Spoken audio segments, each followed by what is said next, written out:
everybody. So tonight is our second A21 Dev Stream. I am joined by Justin Owens.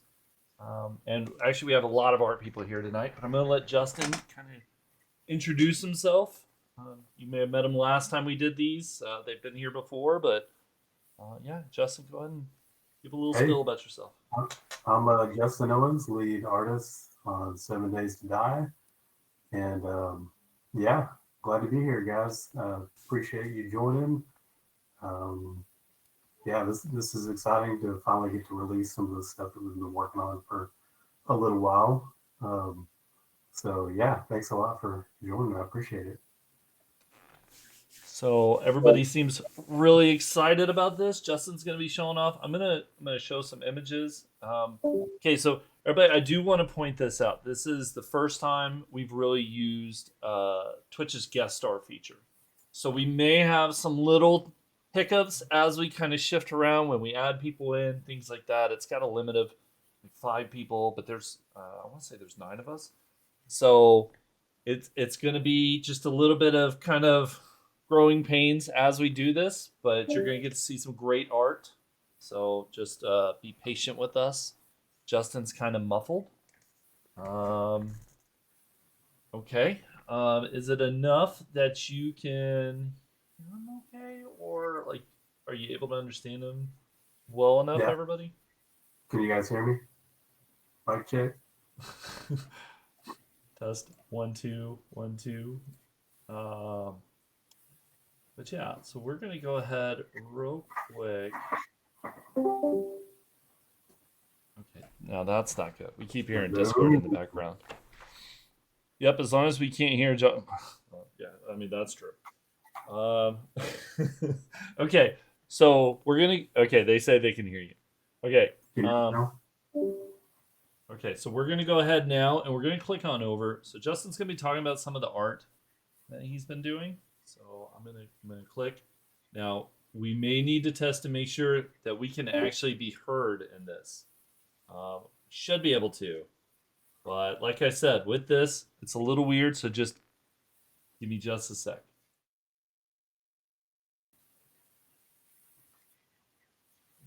Hello. What's up, y'all?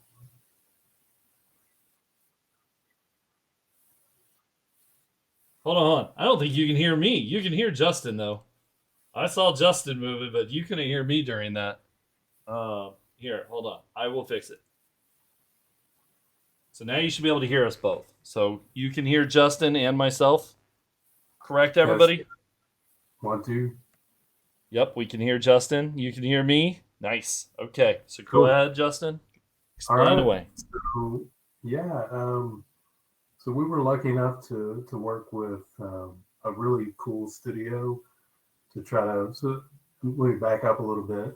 At the beginning of this alpha, we kind of marched through, all the props in the game, and we were like, yeah, this is going to take us way too long for our micro team. So we, started looking around, and I worked with a studio called Decagon before, and so, I reached out to them and they were like, yeah, we'd be, really excited to work with you. So, um, yeah. So what you're looking at is basically, all the work that we did working, partnering with them. So we did, all the production, the art direction, technical direction on our end, kind of, gave them really strict rules and things to follow as far as the voxel dimensions go. And I'll show a little bit more of that on the next slide. Yeah, so we're excited to be able to release this to you guys. It's going to be exciting. It just makes the world a little more immersive and just to where you feel like you're kind of, almost there. So I think we can kind of move to the next one. The next one shows a little more detailed explanation on some of the production side. So, we provide, the outsourcers with references and kind of give them voxel blockout dimensions because, voxel game is just so much different than, normal AAA game or whatever. So, we give them very strict guidelines on voxel dimensions so that, this prop can be used in different ways, by level designers or by just, you guys or whoever is exposed to the tool set. So next stage is a high poly. We'll get feedback, get the high poly again, and then more feedback. And in this case, they kind of made something that was, kind of a standard fitment on wheels, but we wanted something a little different. So we gave them that feedback. They got it right to us, and we kind of continued on. So we move on, to polygon count, look at the polys, and we try to reduce as much as we can on each model. That kind of gives us more performance gains and stuff like that. So then we move on to texture and tint mask. So that's kind of, it gives us a lot more flexibility as far as variation on each prop. So each prop looks like it's, being used a lot more than it actually is. So you get a lot of mileage out of each prop. Then we kind of move on to LEDs. LEDs is not fun at all, but has to be done. And then that's just the outsourced production side of it. We kind of move those props in house and get them integrated. And the team really helped out with that. And then we move on to kind of pushing that to level design, and the level designers modify it, customize it however they want. And yeah, so that's just a small look into kind of the production side of outsourcing. We'll go to the next slide. Cool. Hey, Justin, real quick, can you check if the guest star, that window that's up, it has an option to choose your mic? I think they're acting like it might be using your webcam mic instead of. Because you have a really nice mic right there, and it's not coming off at that quality. You should probably sound a little better. Just check if it works. Cool. If not, we can always just keep going. It's not a big deal. But there should be. Here, I can send you. Sorry, guys. Technical difficulty. No. Everybody, and as I told you all, this was bound to happen. We are using something we have never used before for this. Before we would use Discord, and we kind of like shared everybody on the screen. We thought that since Twitch put in this feature to make it a nice, easy way of handling this, that we would try it out because it makes where we can render people in a nice format and everything. So hopefully we can get all this resolved. I switched over. Is that better? There you go. Okay. Yes. Okay, perfect. That's cool.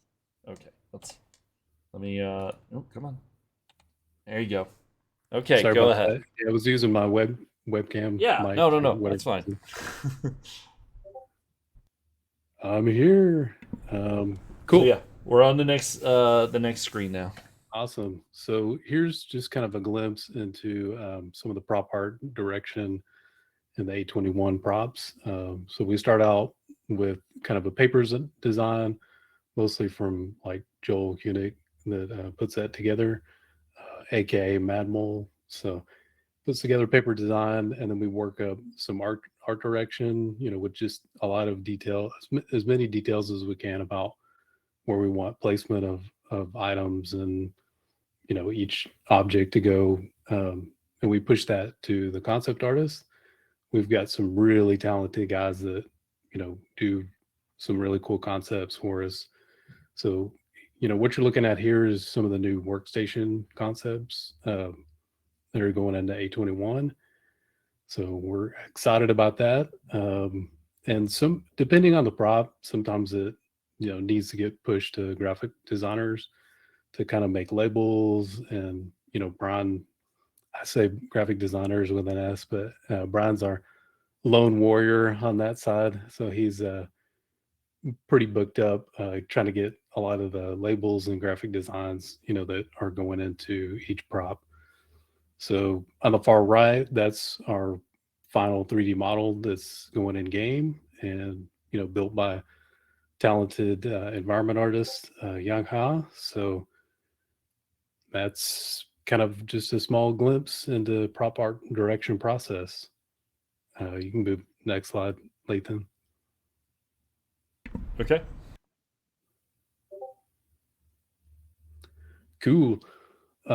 So yeah, next up is technical art for A21. This is just a few things put into one page, but we've been I've personally been working on a lot of the improving the glass, and we've been working with level designers on getting some really old glass swapped out and updated to new shaders. So on the left here is kind of a graph that I made in Substance Designer, and it took a little while. It took longer than I wanted to kind of figure out kind of some fractal design and break textures that looked believable. You can kind of see a little bit of that on the far left.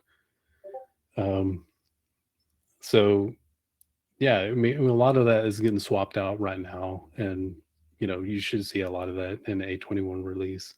So a lot of cracked glass and broken glass and shattered glass, and refraction and reflections that look believable and stuff like that. So yeah, we're excited about that. And then we've got some really cool lighting features like light emissive color matching. So level designers can kind of pick if they want the emissive portion of the textures to match the actual light color. So they can have different warm or cool lights, depending on what they want to put in their levels and their POIs. So we're excited about that feature. That was fun implementing that. Improved screen space reflections. So we have kind of a new way of doing it, and worked with Sean Liptak on getting that integrated and optimized. And you can kind of see a little bit of the reflections in the new vending machine that Hung made. So yeah, he actually sent that screenshot out, and he was like, "Hey, this looks really cool. Like I can see it in this, how it's working, in this shot." So we were excited about how good it looked. And the top right, there's some of the technical props that I did. So there's on Trader Rect, there's like some feed pipes and stuff like that that are on the roof, and hanging ropes and all kinds of crazy things going on that we couldn't really achieve with blocks. I mean, we could, but it was just way too technical for kind of a one-off thing. So I just wanted to build in that, so that we could put up that as a custom model, just to kind of enhance what we were trying to achieve with Trader Rex. And then we've got on the top right, there's a bear rug that we got in Trader Joel's, and that's using the head that Brett Briley, the high poly sculpt that Brett Briley did, is a really talented character artist. So yeah, we got that. Was able to figure out how to kind of bake down fur in a believable way to make it look interesting and work with the shader that we have. And then kind of a working stiff poster that I made is you guys will be seeing that in A21 around. So yeah, it's fun stuff. And bottom right, there's the prop foliage shader that I built just for some of the hedges and some of the bushes and stuff that we have coming into A21. And I think that's pretty much it for technical art.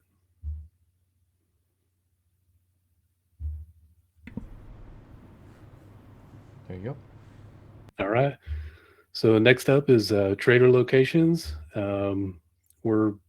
You guys, I don't know if you saw the other stream, but they showed some of the new trader locations that we made. And we met with level design at the beginning of this alpha, and we were talking about what can we do to kind of enhance the trader locations and make them feel a little more believable and a little more connected to their design. So we came up with actually 2 or 3 concept designs for each trader, and just kind of coming up with ideas and seeing what what feels good and what works. And here's a few concepts, and you might be able to kind of guess which one is which just by looking at them. Some of the people that have played it for a while, and you can kind of see the little bit of the traders in the background there. But our concept guys are just amazing. So it was really fun working with them to try to figure out, what the new trader locations are going to look like. And we're excited about you guys being able to see it as well. And that's about it for trader locations, I think. There you go. Trader signs. Yeah, so along with the custom trader POIs, we wanted to just add props that go along with their design and go along with the feel of their POI.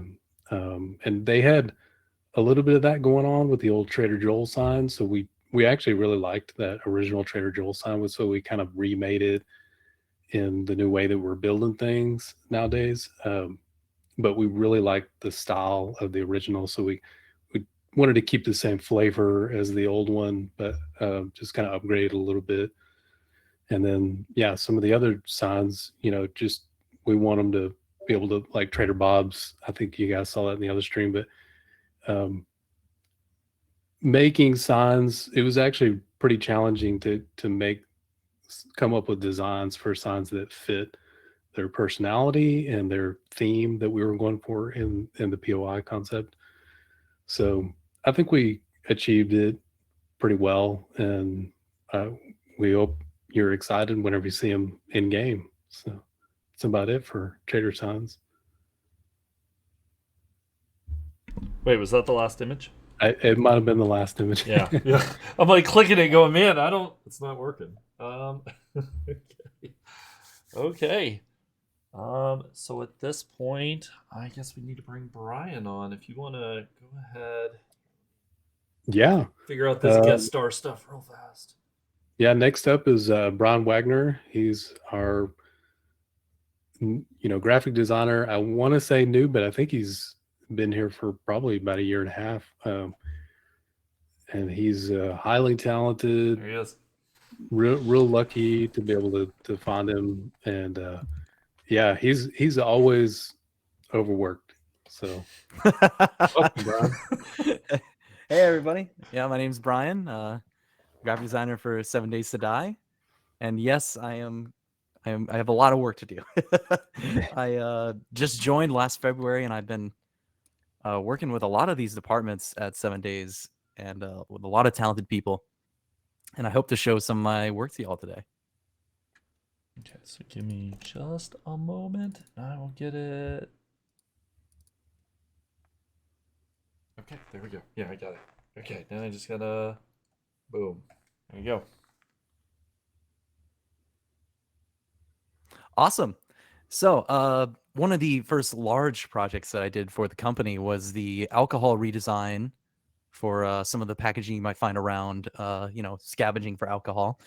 The goal that I set out when I got tasked this was to create 3 different looking alcohol types: vodka, tequila, and the third one that I can't remember. Oh, bourbon whiskey. Yeah. So I went around and walked around the alcohol aisle, tried to see what the different color schemes are. And generally speaking, vodkas are blue. You got the tequila with the red, and you got bourbon with that kind of grayed out look. You can go ahead to the next slide. All 3 are sequential.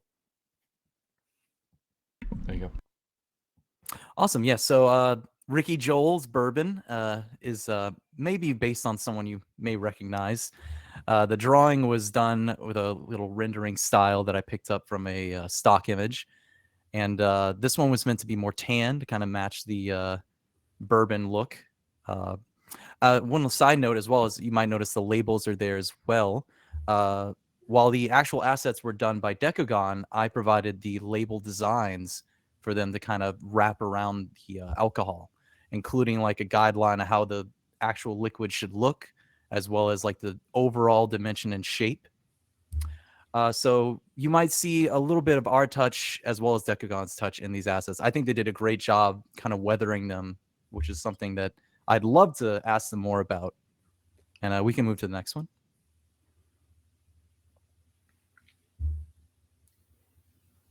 And this is a Stratum vodka. It's been distilled 21 times, which I'm sure cannot be good for it.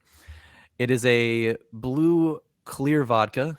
And there's really not much more to say about it. I was trying to go with like a cleaner look to kind of contrast with the two rugged looks with these alcohols. And I think all three came out pretty good thanks to the work by Decagon.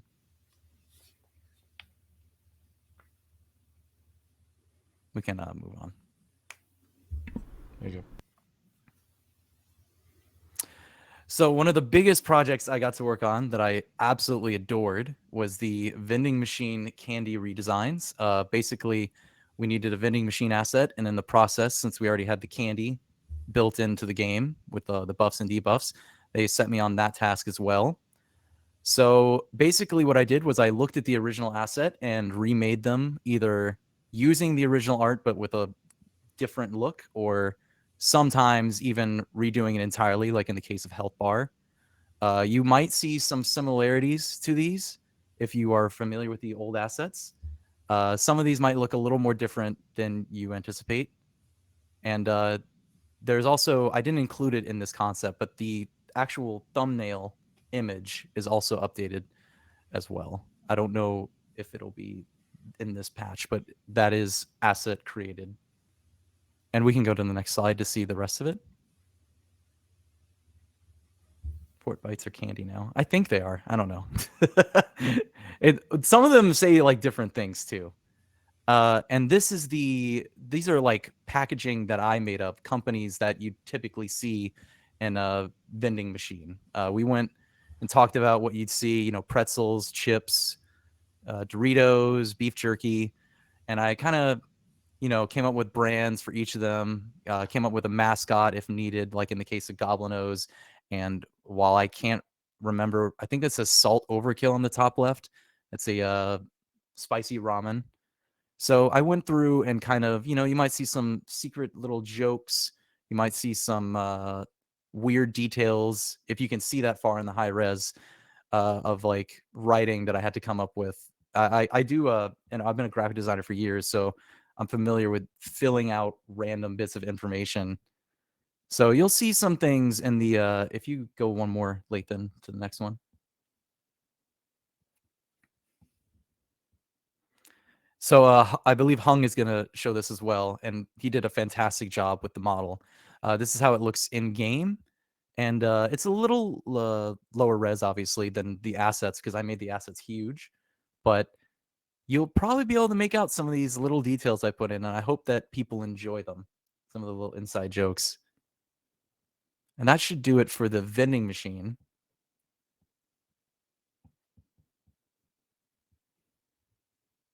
Okay, so now we're getting into one of my more recent projects. This was Trader Hugh's concept. I believe Justin showed some of the concept art, and I was tasked with doing some of the background assets for that art. So this is the target practice posters. I referenced a lot of what people like to see in posters. The biggest one is the one that's actually in the game, as well as well, there's another one that actually isn't. Oh no, there it is. Bottom middle. You'll probably see that later in the stream. Both of those are the ones that are actually being used in the completed version. But these are just some of the other concepts I came up with, because I like to usually prepare extra. And we can move on.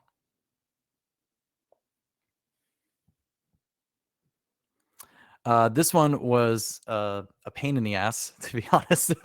This is a lot of referencing military awards, and we couldn't reference them too closely because, you know, of course, there's rules about what you can and can't use. So a lot of these are very close to what you'd see in real life and a little removed. Some of them might be closer. I believe the ribbons might be closer based on actual ribbons. But these were just to showcase Trader's military background. The final asset might be slightly different. We had to do some adjustments for the actual asset to be weathered. And we can move to the next one.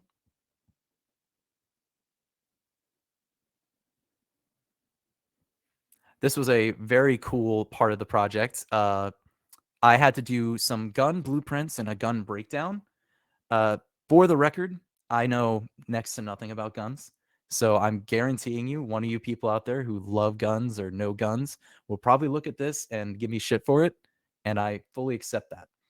So this one is based on the Desert Eagle in the game, or as it's called, a makeshift post-apocalyptic gas-actuated pistol. And there's another asset if we go on.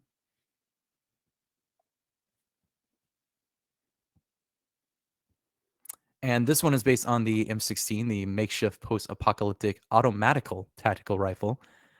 This one's based more on like a breakdown that you'll see.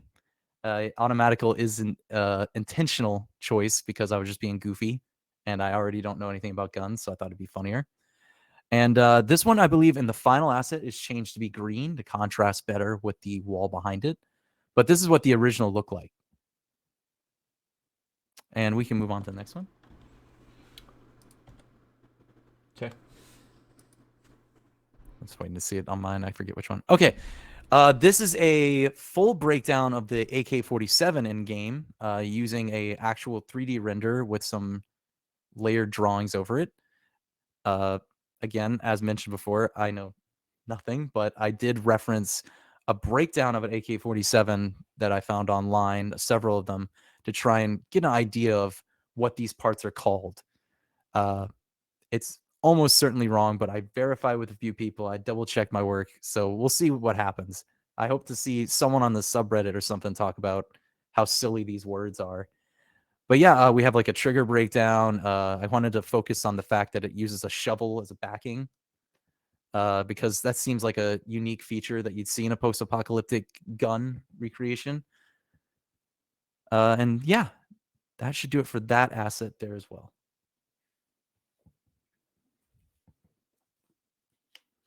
Here's another concept for Trader Hugh. There's some flags.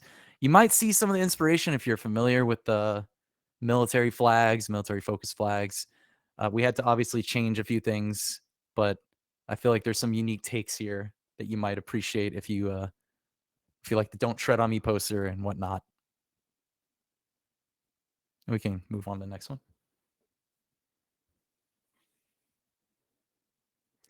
Here are some edited photos that you'll see hanging about or on like a frame or something. One of these was edited again by Justin, and you'll see that in the actual release. But these are a mix of renders that I've made through the use of asset packs or stock footage or stock imagery. We can go to the next one.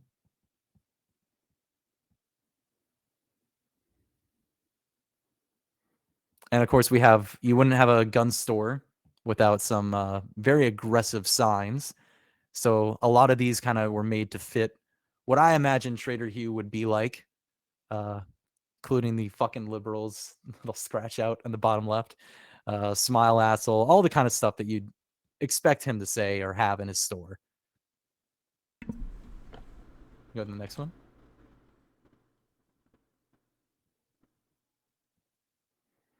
And this is the last thing I have to talk about at this very moment. This was the first thing I did for the game. It is a achievements image. If you've been watching the game, you'll already have seen some of these in use. And it was a long project, and I hope that many of you liked it. I haven't really got a chance to see how people's reception to it has been. But hopefully it is a good choice for everyone. Be sure to let me know how it comes out. That about covers everything I've done so far. I guess you'll be doubling back to me, right? Yes, Lathan? yes. So the plan is we are going to show all the Alpha 21 stuff. Then we're going to kind of circle back around to the people and let them show off just a little bit of a sneak peek of Alpha 22. So thank you, Brian.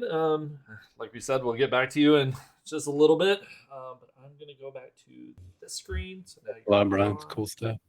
Yeah. Thank you very much, guys. See you in a sec. move. Sorry, there's a whole process to this. So I gotta like move. No. Don't move him in the slot. Move him to the queue. And then bring in Hung. You want to go ahead and introduce him while I Yeah, next up is Hung Pham. He's the lead environment artist. I'll let him talk more about himself if he wants. There he is. Hi, can you guys hear me? Yeah, I can hear you good. Oh, awesome. Cool. Hold on 1 second. I'm trying to figure this out myself, but yeah, so actually I'm one of the environment artists here, and for this alpha is kind of apropos to follow up with O'Brien. I got to make a lot of assets with a lot of his labels and utilizing his graphic design. Back on Alpha 19, I think it was, I had to do a lot of the commercial assets, and I was like a ton of stuff. It was a ton of fun too, but it was extremely time consuming because it was making a lot of like store products and like foods, items, drinks, and all of that kind of stuff. And you don't realize like half or even more of the battle is coming up with the labels and Yeah, it is. the little quirky, funny ideas and things like that, and the inside jokes and actually making it look in the like a true in vein and the flavor of the actual product, so people kind of recognize it. So that was extremely difficult. And with this alpha, Brian came on board, and he's, as you've seen from his work, he's fantastic. He's been a huge help. So I was pretty excited, kind of bringing some of his art into the game as well. So I guess Lathan, you could start the slideshow. I'll show off some of the stuff that we collaborated on. Okay, let me get this going. And okay, perfect. There you go. All right. So Brian was showing this earlier. So part of our pipeline here, I guess, was that Brian had the task of like making a lot of these labels and posters, designs, and things like that to kind of give a lot of life to a lot of these environments that we're working on in this alpha. One of the particular ones was the Trader POIs, and with Trader Hugh. What are you doing? Sorry. Yeah, that's all right. It just decided to go away. I was like, okay, yeah. Sorry. We had to do a lot of military posters, signs, and things like that, targets, what Brian showed. And so part of the pipeline was, so I would take something like this AK-47 poster that Brian created and try to, get it in game and making it look nice and making sure it fits on the wall and the voxel space and everything. So you move to the next slide, Lathan. There you go. All right. So you see, here's that in a frame poster form in game in one of the trader locations, and it looks awesome. It just grounds the whole area and everything, and has so much believability to it. Sorry, I Next told your slide. shot. No, it's great. People can kind of see it again, because it looks awesome with the reflection against the vending machine.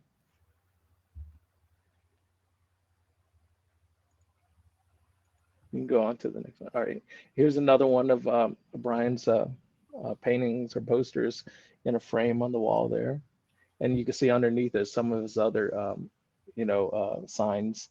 It's pretty funny. Smile, asshole, that sort of stuff. A lot of Brian's humor. You can go to the next one. Okay. Again, another one of actually two of his. One of his Target posters there, you see, and then a tank photo on the wall. All right, you can go to the next one. That's cool. Yeah.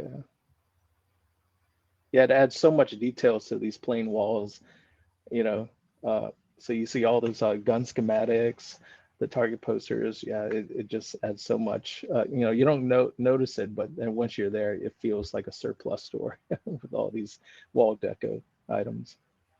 And go on to the next one. Okay. Again, here are just some of the examples of some of the gun signs that Brian made. They're a little bit far out, but you saw a little bit more detail in the images he presented earlier. Go on to the next. Okay. Yep, some more of these. Some of these are the in-game targets that made it into the game that Brian referred to earlier. Next one. All right, so this was awesome right here too. It's like like I was saying, it takes so much time to come up with believable looking labels and branding and stuff. And so it was awesome when Brian provided all of the stuff. It was like gold. When I signed up to do a vending machine, you think, oh, it's easy, it's a box, but then there's like 20 plus items you have to come up with labels. So thank God Brian came up with those labels and everything. So these are just some of the snacks here that he created. I want to showcase them individually there. And then if you go on to the next one. Okay. All right, here are the end product right there. Some of the vending machines in game. Here's one shot, and then you can go on to the next one.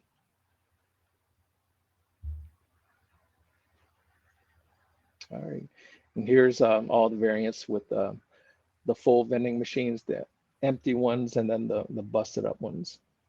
All right, go on to the next one.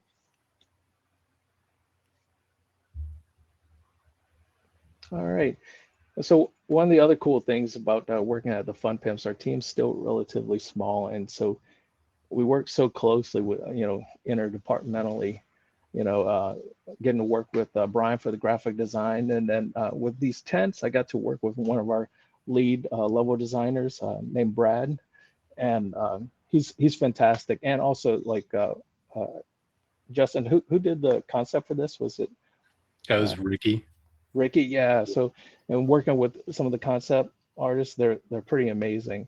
And so with this, this is like some of the tent concepts that Ricky made for our hazard tents, which we had planned on making hazard tents, but also make these flexible to where we can retexture and make them military tents, all sorts of different tents. So we were pretty excited because we could see ourselves utilizing this in so many different areas and levels in the game. So this is the initial concept right here. You can go on to the next one. What do you think? Okay. And then, so here, Brad mocked out the tents right here is proxy.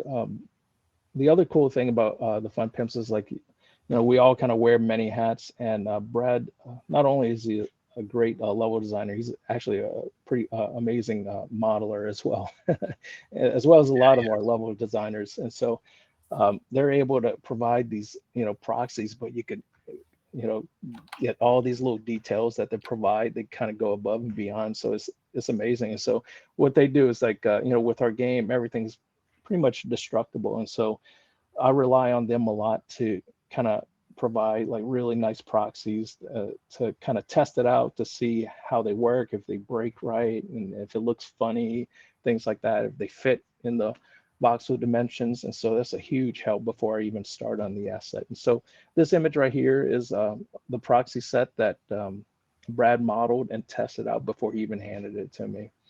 If you go on to the next one. Actually, I do want to point one thing out before anybody like clips this and looks at it. Yes, that roof looks weird, but it was just a bad texture atlas at the moment. That was just a bug. That's not something real in the game. Don't start posting, what the hell are they doing with the roof in this? Yeah, that's my bad. I was working on some block textures, and that it was out. I hadn't rebaked the latest. So. Yeah. I just wanted to clarify before people started making videos. Look at this weird roof they put in. Yeah. So they're getting a little behind the scenes look right here. Yeah. All right. And so this image right here is some of the pieces that Brad created before he sent me this task, and you can see the amount of detail and the forethought that he put into this. So, you can see, he can, with this set, he can make L-shaped tents, really long tents, short tents, also it's so flexible, and it's through his testing and proxy work. And so once he hands this to me, I grab this, and then if you go to the next slide there, Lathan, I take this and I use the same footprint, and then I start doing some high poly modeling work on it right here. And so I start sculpting in a lot of the wrinkles and things like that. And then once I get the high poly, then I start texturing it. If you go on to the next one, we can.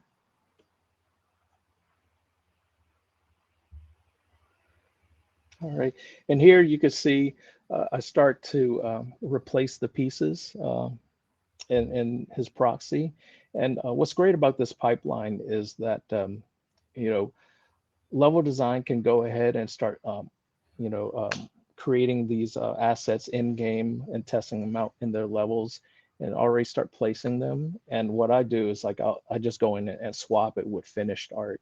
And so what's great about that is like, it doesn't hold them up. They can build out their levels without having to wait on finished art. And I can actually go in and, test it out, make sure, the details look appropriate. There's not too much noise. The colors fit right, that sort of stuff. So it's a great pipeline. And if you go to the next one, you'll see another image of me starting to replace some of the pieces in the interior. So I started, replacing some of the roof assets, and then the walls are still proxy at this point. All right, if you go to the next one.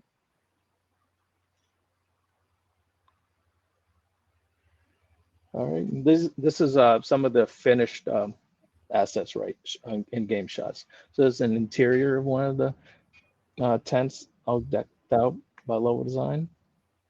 If you go on to the next one. I like all the puns. Yeah. It's funny. It's intense. Yep. And this is kind Yeah. of one of the finished shots with the finished tent and the proper roof on the church. Yeah, the finished roof too. The finished roof too. There's roof. Yeah. All right. Move on to the next one.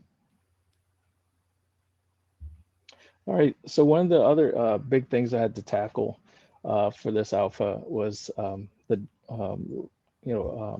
up-resing, redoing a lot of the existing doors in game, and actually creating a lot of new ones too. And I think last time we did a stream, I might have shown, I was starting on the doors, and I've shown some of the new upgrades. And then one of the things that got a lot of people excited was adding like double doors. And so a lot of people are really excited about that. And so we have a plethora of all new different sorts of doors in game now, from single doors, double doors, roll-up doors. When I last counted, it took I made probably 54 individual meshes for all these doors. One of the big time-consuming things was each door had damage states as well. And so not only are you making the single door, but you're making a damage state 1, damage state 2, damage state 3. And so a lot of these doors actually had 4 different meshes. And you'll see that once we move on with the slides. So we can go to the next one. Okay. All right, so here's a perfect example right here. This commercial door. The first stage it has barricades on it, and then once you bust barricades off, there's the intact plain door. And then as you break through to the next damage stage, there's a small hole. You'll probably see a zombie peeking through the other side, and you shoot him in the head. And then later on, when you damage it even more, the door gets bigger. You can do more damage to several zombies. All right, if you go on to the next one.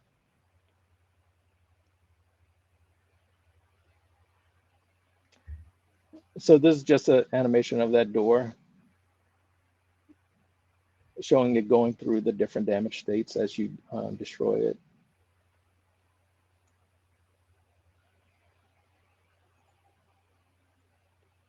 All right. If you go on to the next one.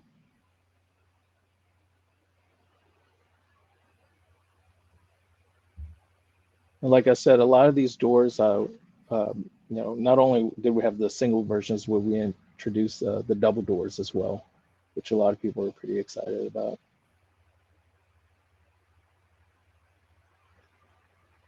You go on to the next one. And so it was so time consuming making all of these different variations. So I had to kind of utilize some other programs to help me speed up the process. And one of those programs is Houdini. Working at a small studio, you have to, do a lot of stuff. You have to try to speed up your pipeline as much as possible. Lathan, if you play that again, it kind of sped up a little bit, but Houdini was a great asset I started utilizing for these doors here, where you can just kind of create your door and adjust some sliders and animate the destruction. And you can increase the size of the hole, reduce the size of the hole, that sort of stuff. Create a low poly from it, as you can see from the video, and then move on from there. But that was a huge time saver. All right, on to the next one. And these videos are just kind of showing some of the different variety of doors that we have in this alpha. So you'll see, now you have a lot of cool monster closets with some of these new doors right here.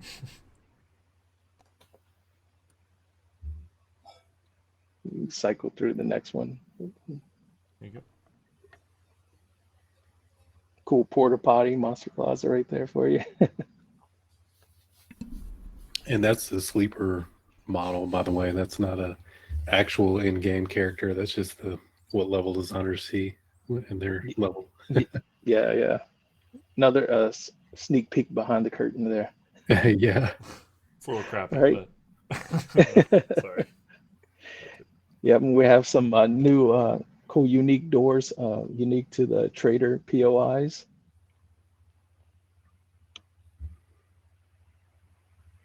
I mean, it should be pointed out that you can't break it at the trader. So, everybody, just in case you were thinking that.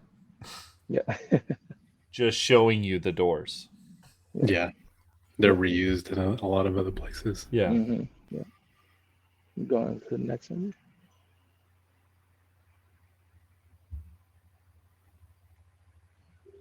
We even have sliding doors now, from residential to commercial. So cool. Yeah, and these I hadn't gotten Justin's cool cracked glass shader on it, so it looks even better once you guys see it. Yeah, I remember when the sliding doors were starting to become a thing, and people were like, I don't know if we can do that, just because of zombies crawling through on the ground, and what if they're in the way and it closes on them, but they figured it out. Yeah, it's well worth it. Totally. Yeah, they look great. All right, on to the next one. That might be it, I'm not sure. Yeah. Oh yeah, like we have rolling gate doors. Kind of you probably see at shops and stores at the mall. Kind of give you hints of possibilities for new POIs. Yeah, there's a lot of new POIs coming. Yeah.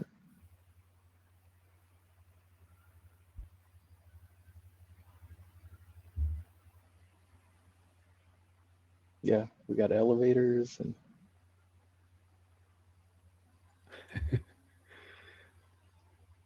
These currently don't, but I think people are excited about that possibly at some point. So. Yeah. Did that cut out for everybody else? Okay. Yeah, no, I still see it. Yeah. Was that the last one, Nathan? Lathan, sorry. Nope, one more. All right.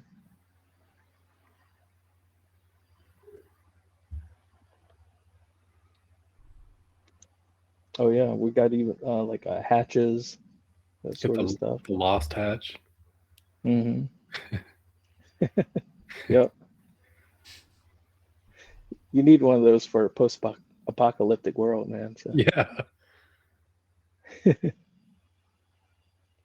then here's a double vault door. It's pretty cool. Animation is really cool too. Yeah. Did you do you did most of those animations too? Yeah. So this task was very daunting, just remaking all those doors, but it was pretty cool and rewarding too, because I had to learn to do animation, which I never did before. So it was kind of cool to be able to kind of animate these and get them in game and kind of see my entry level animations in the game. So Now you're gonna get all the prop animation. real no, quick. I'll leave it to the pros. They're way better animators at our studio. So, but I think that's it, Lathan. Yeah, that is the last one. Awesome. So Well, I hope you guys enjoy all these new doors and everything. So Good work, thank you, Hung. Hung. Awesome yeah, stuff. appreciate it. Okay, so let me click over here. Then Young-Ha is the Next up is next Young one. Ha, senior environment artist.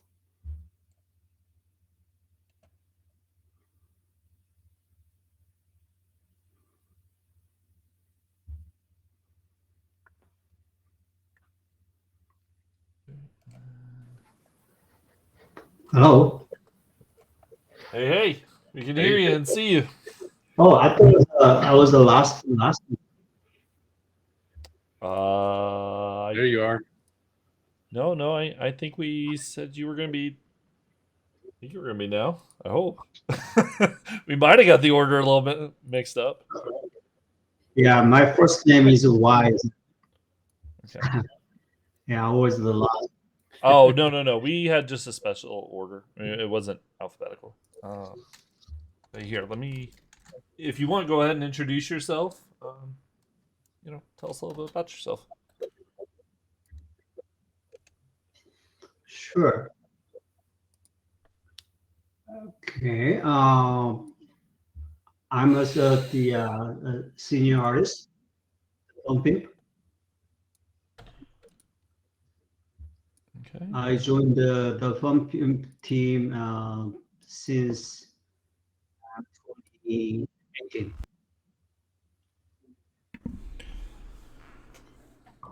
Yes, time flies. Yeah. So So, I have your art ready. If you wanna, here, let me go ahead and click on over. There. Hey, there we go. Oh, wait a minute. So hold on. Were these Alpha This- 22 or Alpha 21 stuff? Because I just I noticed the think he icon. was gonna. I think he was gonna show at the same time. Okay, And just then that's kind of fine. point out a few of the things that are still future alpha Sure. as of now. Okay. So yeah, go ahead. Take it away.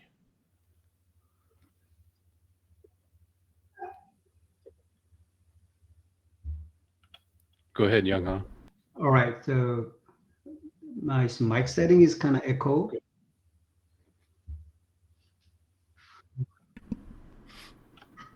You may have to mute the Twitch video. Hold on.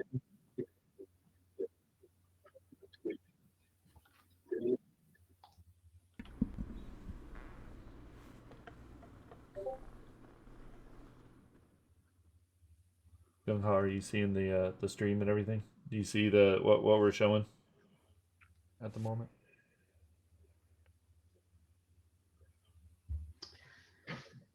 Yes, this is all that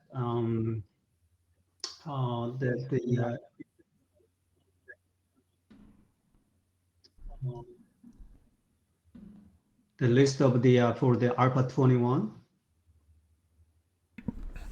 No, Oh, we yeah. have the writable crates on the screen. Your first image.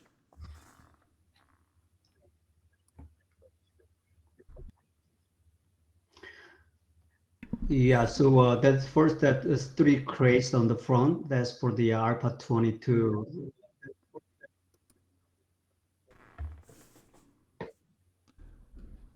And the behind, there's the vending machine in the center.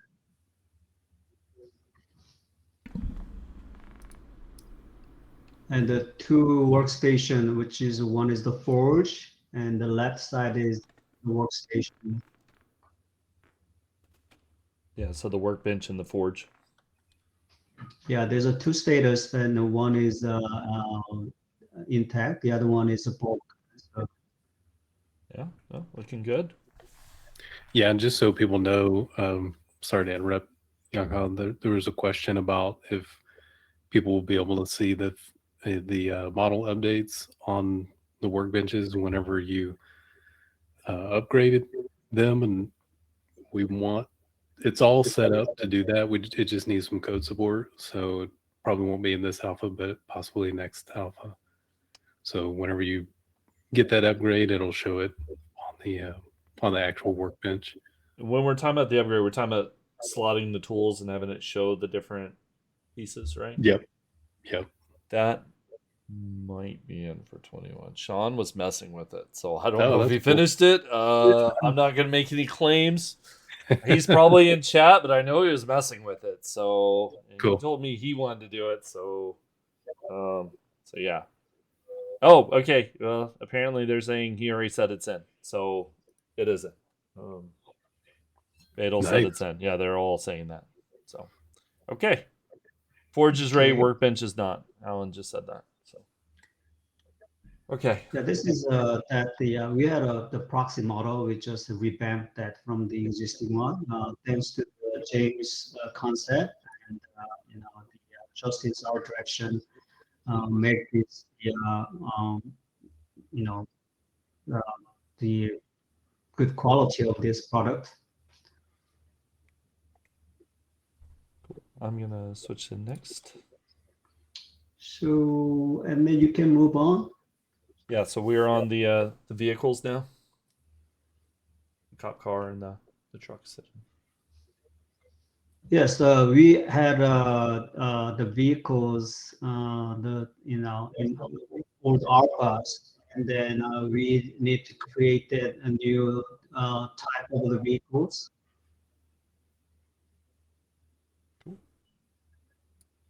Including police car, sedan, Oh, sorry. pickup truck, minivan, SUV. Yeah. Looking good. Here, I'll go to the next one. Yeah, cool stuff. It's awesome. Yeah, they Yeah. look great.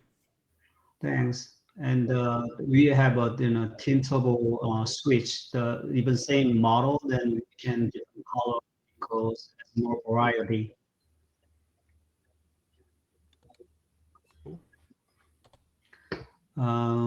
This current screenshot shows that the vehicle wreckage.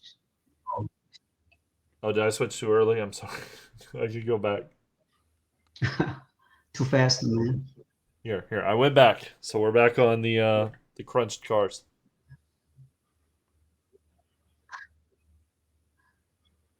Okay, this is the most challenge for me to build a vehicle has an interior. Yeah, that's a ton of work.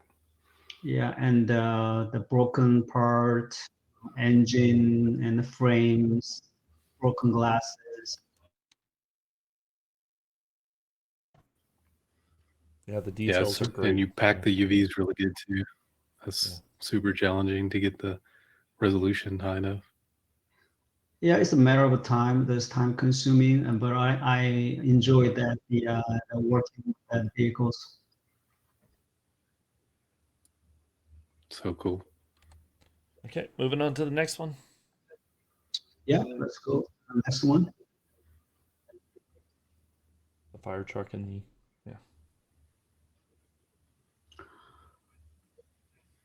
Yes, this vehicle is a big size to compare with other vehicles.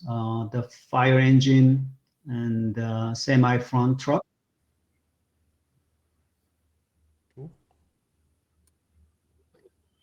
Yeah, just to clarify, these are not drivable. These are just environment props. I saw somebody curious about that. Moving on to the next one. Yeah, good to lay that the different size of vehicle in the environment. It's more believable.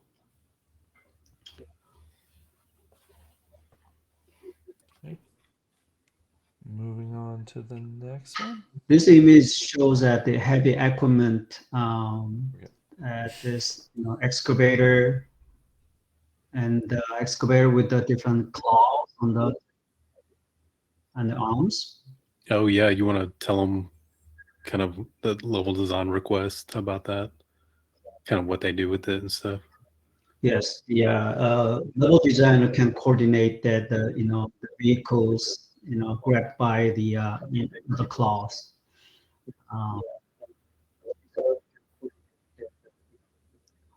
Good to use it. They have equipment on the industrial side and some junkyard.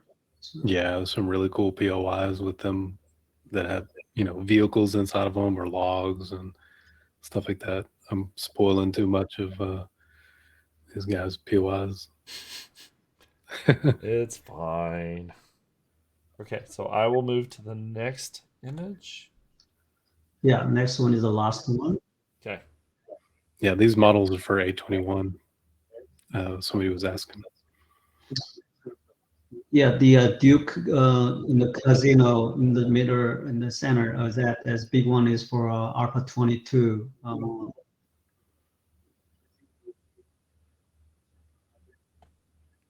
Yeah, so we will be getting a Duke's Casino, everybody.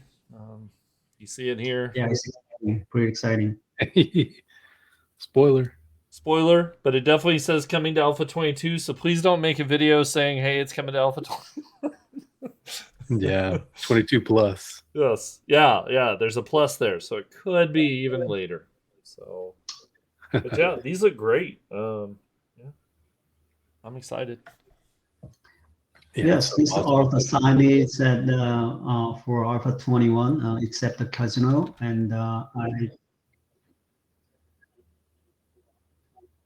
Okay. Yeah, it's so cool, man. This add a lot of character to the trader POIs. Great work. Yeah. thanks. So So I think that is it. So here, I'm going to click back over here, but thank you. yeah, so hopefully you guys enjoyed my work. It was awesome. Yeah. Okay. So thank you again for being here, and we will. Thanks, move Young Ho. on. Say bye, everybody. Okay, so clicking on. Let's see who's next. Noe, I think. Get Noe in here. Noe, you ready? I hope so. Yeah, next up is Noe Serrano. He's a senior environment artist.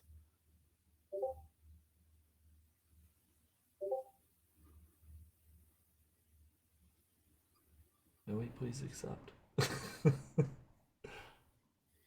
Uh-oh.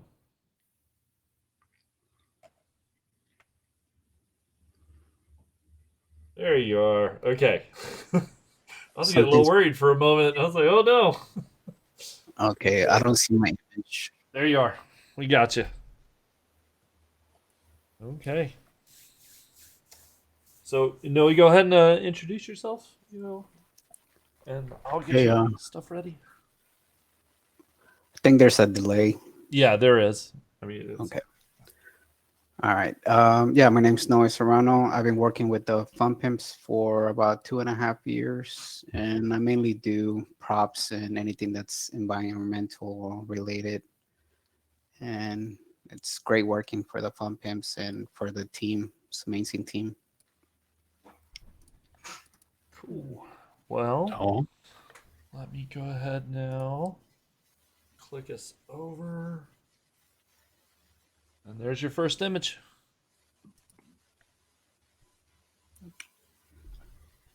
Okay.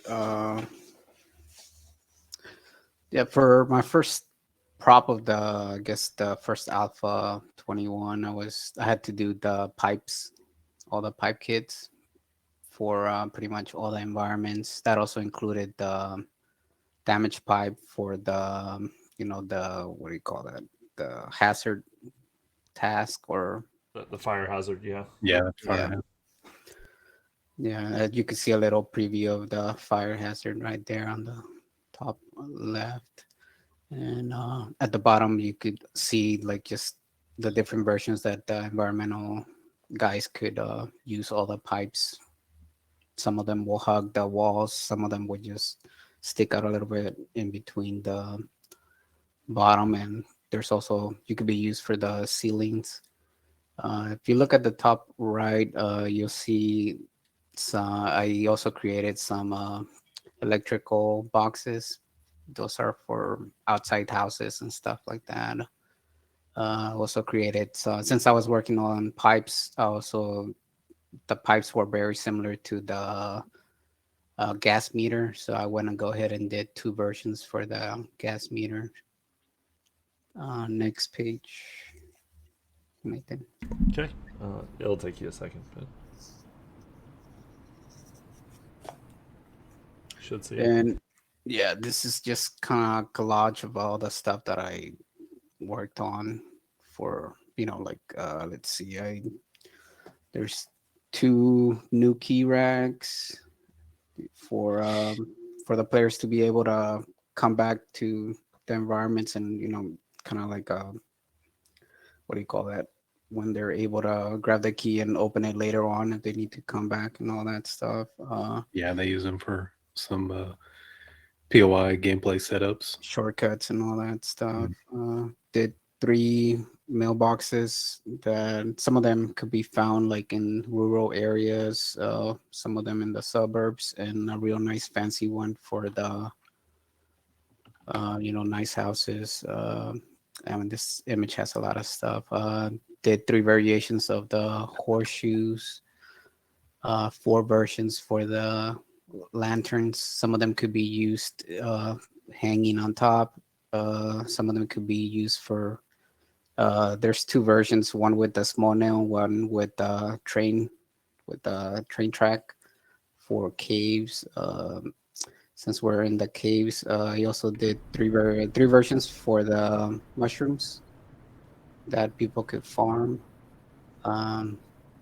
Did 4 versions for the school desk, and I did the Duke flag on the top left and the US flag on the top right, and also did 3 regular versions of like something you would normally see at like Trader Hughes. I think that try and take it is pretty much that guy, the Gaydon's what is that called? Ticket, what is that? I don't remember the name of it, but so they're just kind of like different variations of what you would see. Like Honor and Duty is the what is that? The Marines, the Marine Corps.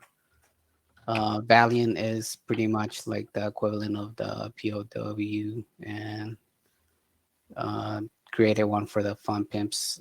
And the Fun Pimps actually pretty cool because you can actually do a color tint on that one. And a lot of these props are all color tint also. That's it for this page. Okay.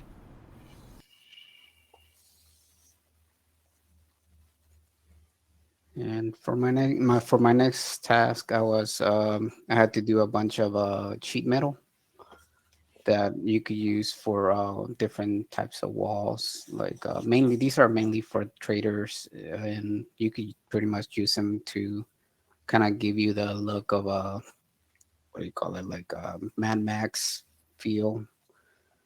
And if you go to the next page, you'll be able to see some of the use cases for them.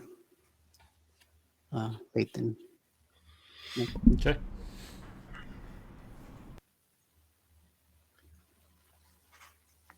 And here's some of the use cases for them. They could be flipped upside down, horizontally. If you look to the top right, you can see the new Eden, and under hidden under there is the Nestle gains. What is that? The Oh yeah, the Navis game. Yeah, just added a little story by telling how much population was dying out. Just a little storytelling with that one. And next slide, Nathan. Lathan. Okay. Yeah, and these are so powerful, these kits. I mean, it's like levels designers are building all kinds of stuff with this. So Yeah, you could put these in front of anything, really. So yeah. you could just make your whole environment look a little more rugged. For this one, I did, let's see, I did the military locker that could be used for military locations, or something you find in the attics and stuff. And I did 3 versions of the ammo case, one military, one regular wood, and one that's all just worn and torn. And if you look in the back, you'll see that I did the driftwood. That there's 3 versions, but I try to utilize one prop to get a couple of different variations. So I made it to where it'll look decent, like while it's standing, and the other ones where it looks decent while it's laying on 2 different sides. I try to utilize as much as I could for that one. It was pretty fun to work with. Sorry, I jumped a little too fast. It's fine. You're doing great. Good job, Lathan. I'm trying to predict when you want to do it because I know there's the delay, and then I was like, wait, is he still saying something? Okay, go ahead. This one was a little more difficult to really do. It's pretty much doing wood platforms. It's a whole kit set that you could use to pretty much create like an infinite amount of different things. The hardest thing on this is just these have to rotate 4 different locations, and they also have to tile in the post. So that was a little tough to figure out, but all these wood platforms are all in one texture, so I think I got a lot for that specific thing. This is another amazing kit that it just takes so much time to make sure that each piece works with each piece. So Yeah. Noe spent a lot of time just trying to figure out how the kit was going to work and how everything was going to fit together, and meeting about how to, if this stacks, is it going to look tiled, or is it going to just have a quick cut on the texture?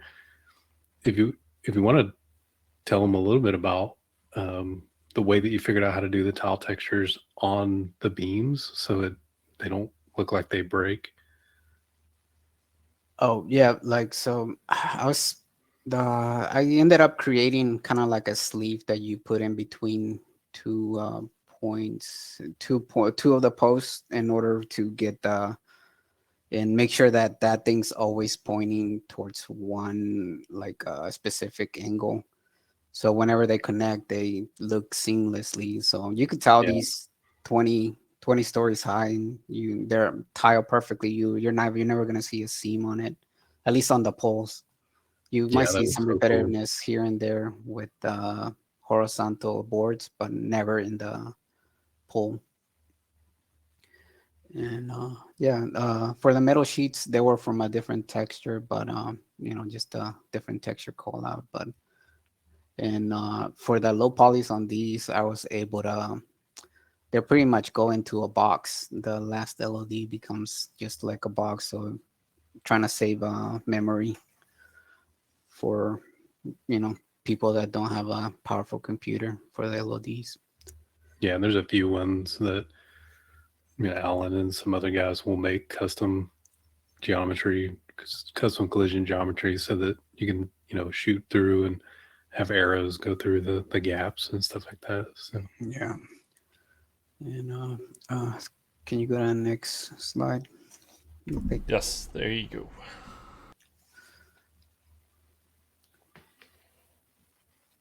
And this one was a different beast.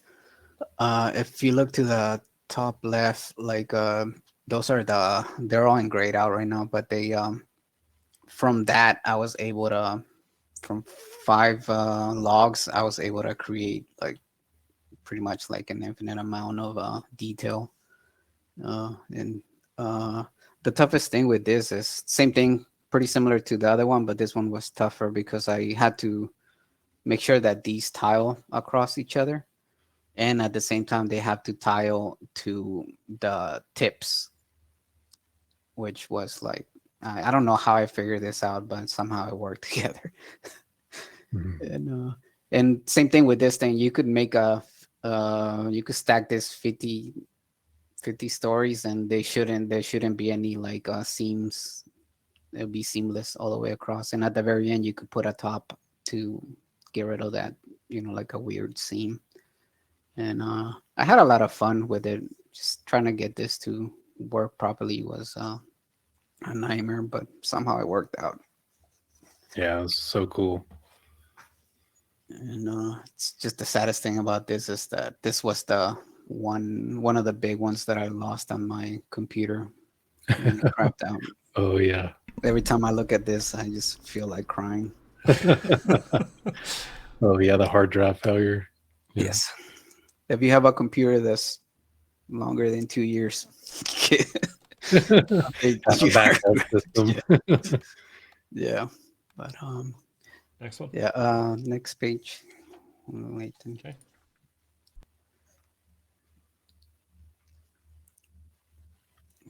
And since I did all the log walls, might as well do the gate.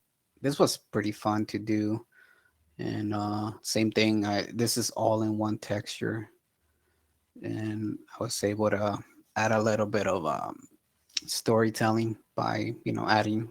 I don't think that was in the actual concept. I ended up doing it and just to see if y'all liked it. And if y'all didn't, I was going to remove all that. But Yeah, that was cool.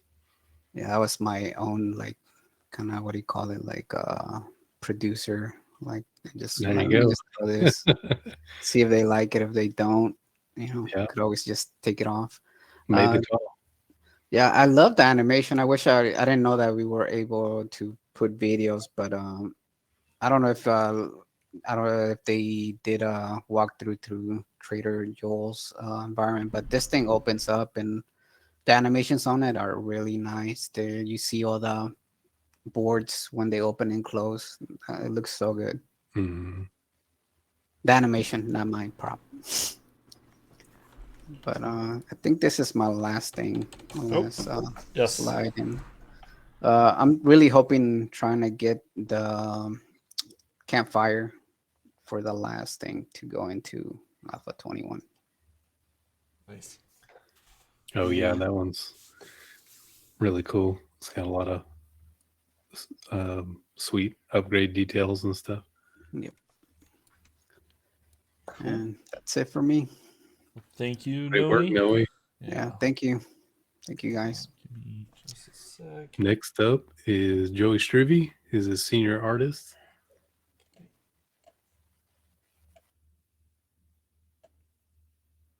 Yeah, I need to see if there's a faster way to do this whole like unslot the person, then slot in the next person, and yeah, it's like 4 clicks, everybody. Which, I mean, I know it doesn't sound like much, but it's. Okay, Joey, we can hear you, and now we can see you. Hey, how's it going? Sweet. So we're live, huh? Yes. All right. So Yes, tell us amazing work. All amazing work so far. Tell us a little bit about yourself while I get your art going. Yeah. Wow, that lag's crazy. You could also try refreshing that window to get it to catch up as far as the stream. That might make it where you don't think it's taking forever for me to switch tabs or whatever. So You can also mute your Twitch video and only Yeah, have so we're gonna mute it, like so here. yeah, Okay. Anyways, cool. Tell us a little bit about yourself, and then I will get this up. How long have you been with the company? yeah. So I've been working with the Fun Pimps for over 10 years, and it's about 10 years ago we were working on Alpha 1, so it's come a long ways. It's kind of amazing. I've been with this a long time, Lathan, so you've seen the evolution. And so... Sorry, someone said, is that the person from the 7 Days to Die trailer?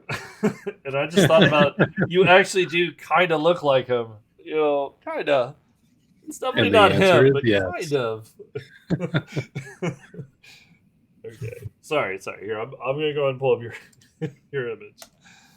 So there you go. I just realized I had to switch windows open.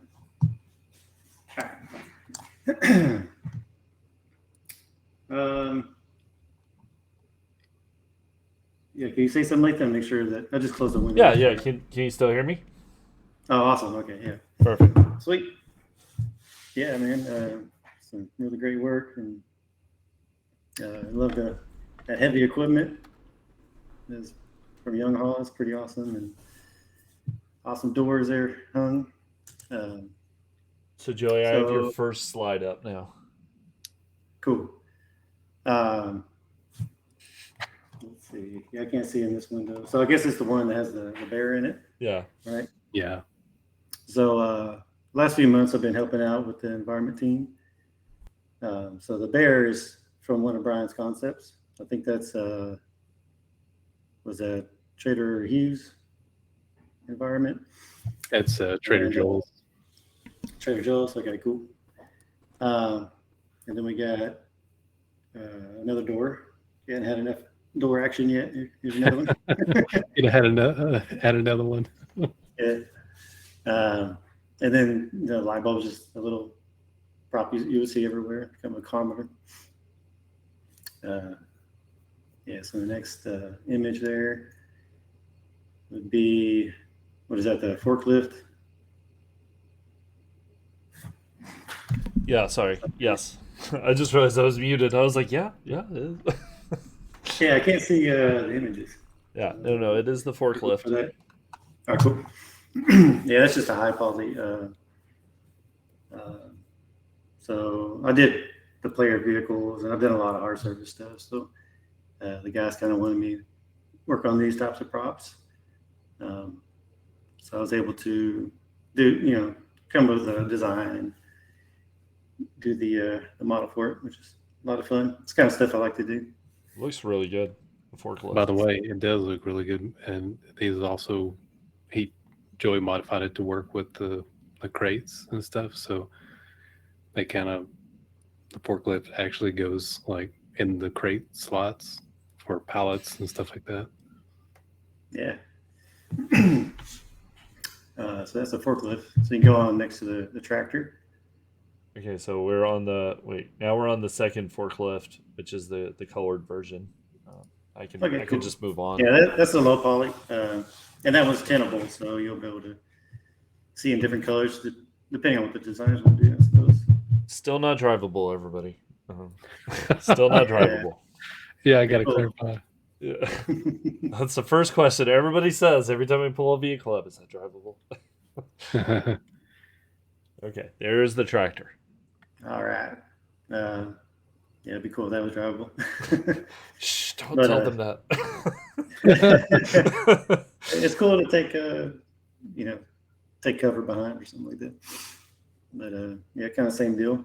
It's come with a design, something not too realistic. Like I've always kind of kept things a little bit loose. So in the past, in the older alphas, my stuff was pretty low poly. It was all about just kind of getting stuff out, big read kind of stuff.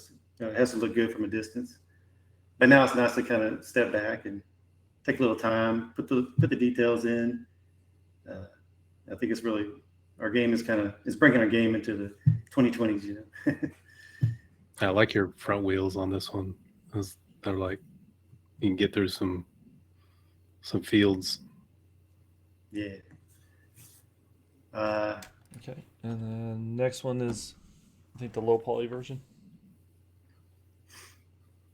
Yeah, the low poly tractor. Yeah, same as the forklift. They built the tint it different colors. To begin with, it was green and yellow, and that was a no-no. We tinted the overall color, so we can change that around. Everybody, I do want to bring this up because I see a lot of people talking about it. It's not as simple as just flipping a switch to say, hey, this is drivable. I mean, we have to not only put in the correct vehicle physics and all that, but then also we have to make it make sense inside the balancing of, when does it unlock, a ton of other things. So I know you all want all these vehicles to be drivable, but it just doesn't fit the scope of what we're trying to do. I would say stay in the stream though. Yes. Yeah, I think we have a pretty good variety of drivable vehicles. I mean, you got bicycle, you got motorcycle, you have a gyrocopter. So with a bicycle, do you really need anything else, everybody? No, I'm kidding. Oh man, I remember the old days when the terrain was like blocks, and you tried to drive the moped over those blocks. Just bounce around everywhere. Okay, so I moved to the next one, which is the guy hanging.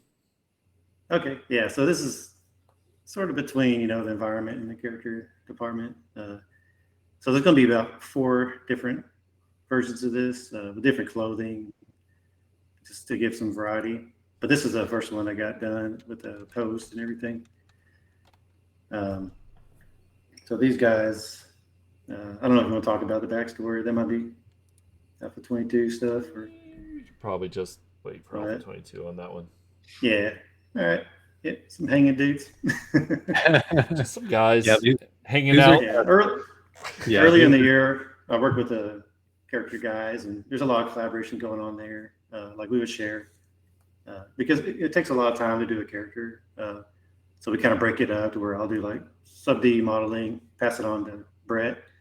He'll sculpt on top of it and make it pass on, to Joe, where he'll texture, just kind of help keep people sane. Because it is, when you're working on a model for months, it's things get kind of bogged down. So there's some collaboration going there. So maybe, I'm not sure what Brett's showing, and we'll see some of that. So, by the way, these are kind of a story related prop. I won't spoil it, but yeah, it's kind of hinted at that. Yeah, it's interesting. It's a fun task to do too. So wait, is this one 21 or 22?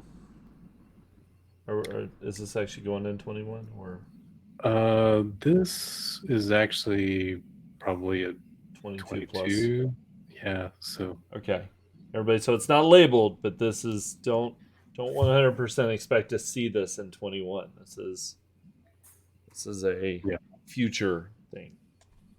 Yeah, a little sneak peek. And Joey, I think that's all I have for you. Right? Yeah. Is there more?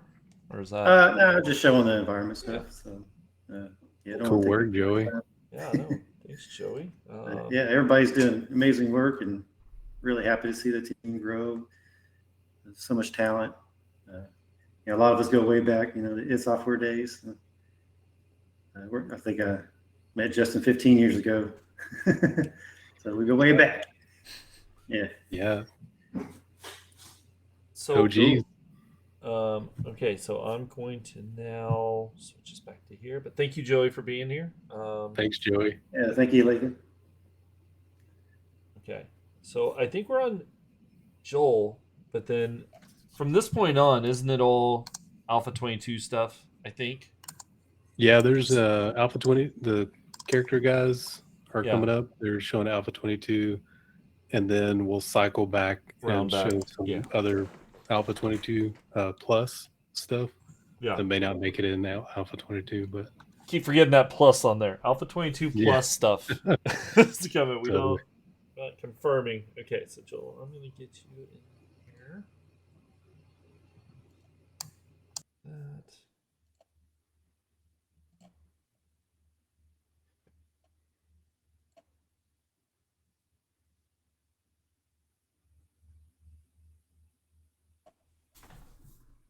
So this part is a little slow with the guest star, because sometimes it takes a 5 to 10 seconds to get someone in here. Next up is Joel Byington. He's a senior character artist. He's also a professional male modeler. Male modeler.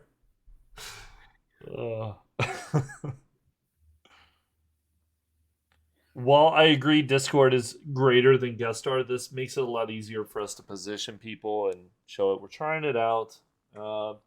There's some different things about it. Oh, wait a minute.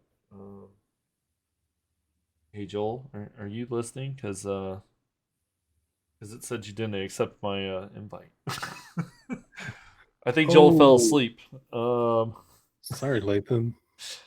Here, let me send him just a quick message and say, hey. I don't really want to skip him, and I do see he's okay. Okay. Oh no, he's getting ready. Okay. So yeah, just a few more moments, everybody.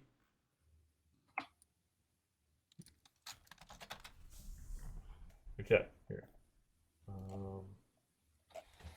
Here, let me.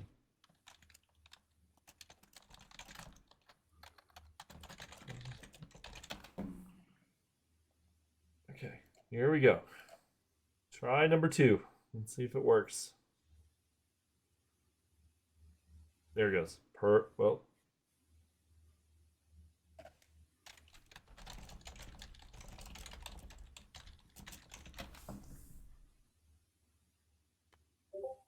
Okay, so here, let me see if I do that and that. Somebody asked if there's a new chem station coming. That one's on the way.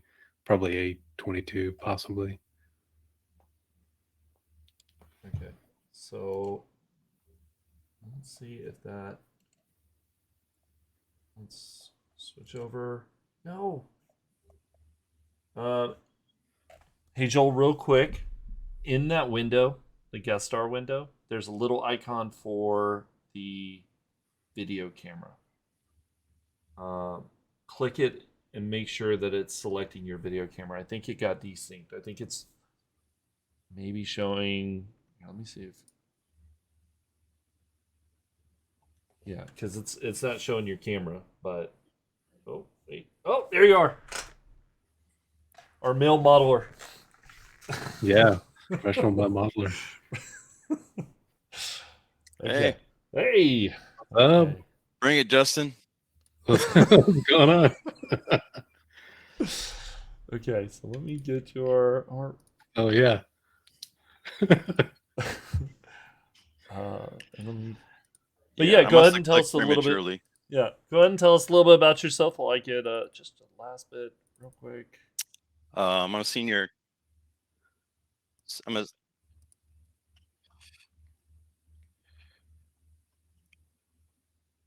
a senior character artist with the Fun Pimps. I've been working with them 3.5 years now, I think. Cool. And here we go. So all this, just another prefacing it here. This is all Alpha 22 plus. Keep that in mind, everybody. That probably the rest of what you're going to see is 22 plus. So yeah, if you don't want spoilers, yeah, shut it down. Now's the time. There we go. It is up. So do you see on the stream we have the Raider Bandit? Okay. Yeah. This is the Raider Bandit.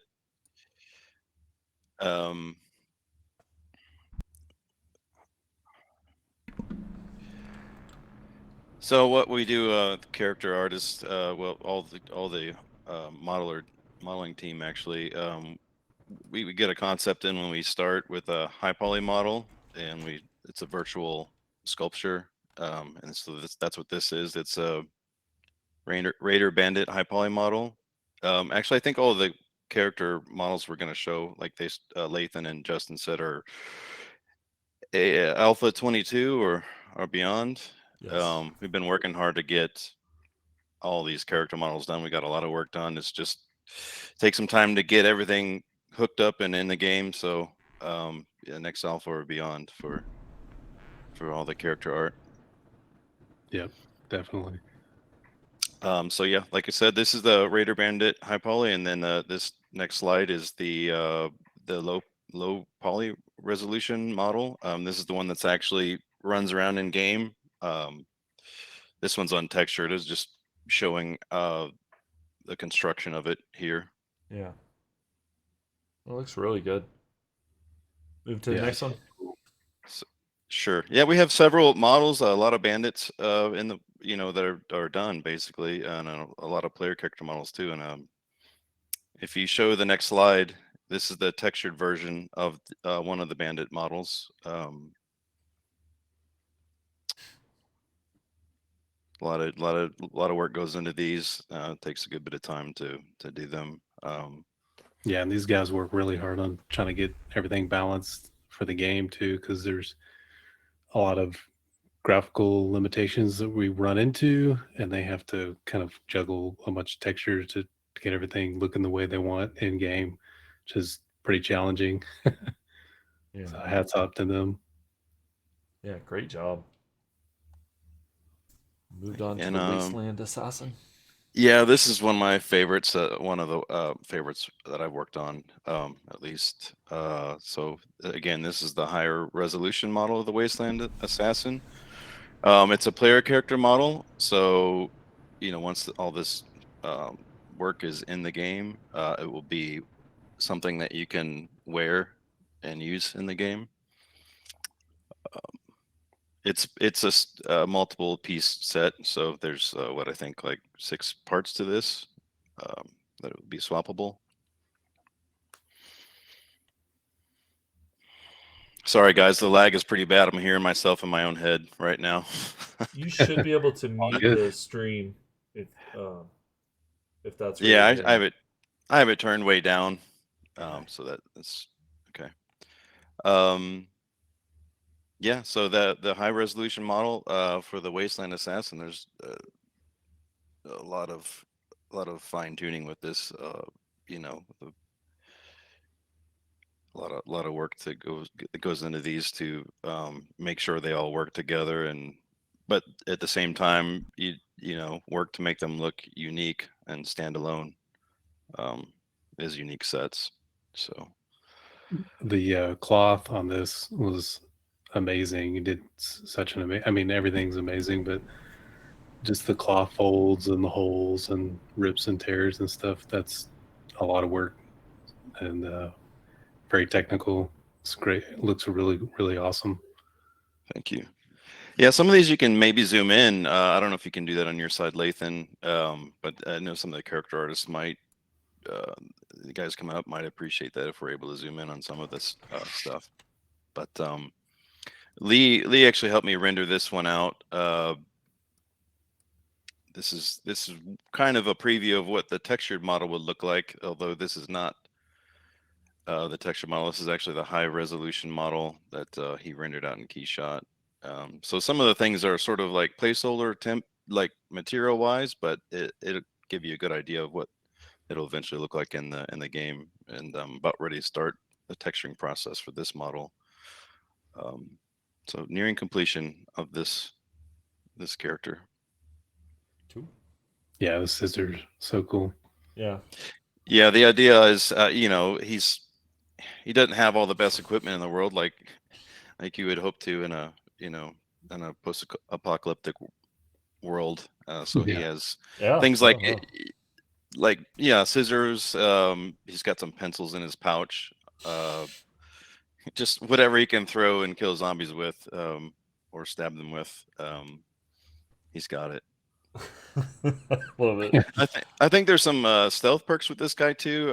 I'm not 100% certain on all the perks that you have with the set, but I'm looking forward to playing with this set. Yeah. And wait, you have another slide, don't you? Pretty sure. I do, yeah. I should. Oh, is that right there? Yeah. Or is there I'm one assuming more it after switched. this? Yeah, Yes. I did. Yeah. Yeah, more of the same. I mean, it's the back views of the model. Can't get them all on one slide, Yeah. But yeah, just kind of highlighting some of the detail of the back of this this character set. Cool. No, it looks great. Good Yeah, it job looks on this. awesome. Yeah. Thank you. Yes, all great work. And then some really great work to, with the next couple guys at the show. Brett and Lee will be showing their awesome character work. Okay. Well, thank you again, Joel. We'll go ahead and get Yeah, awesome work, Joel. Thanks, guys. Okay. So, and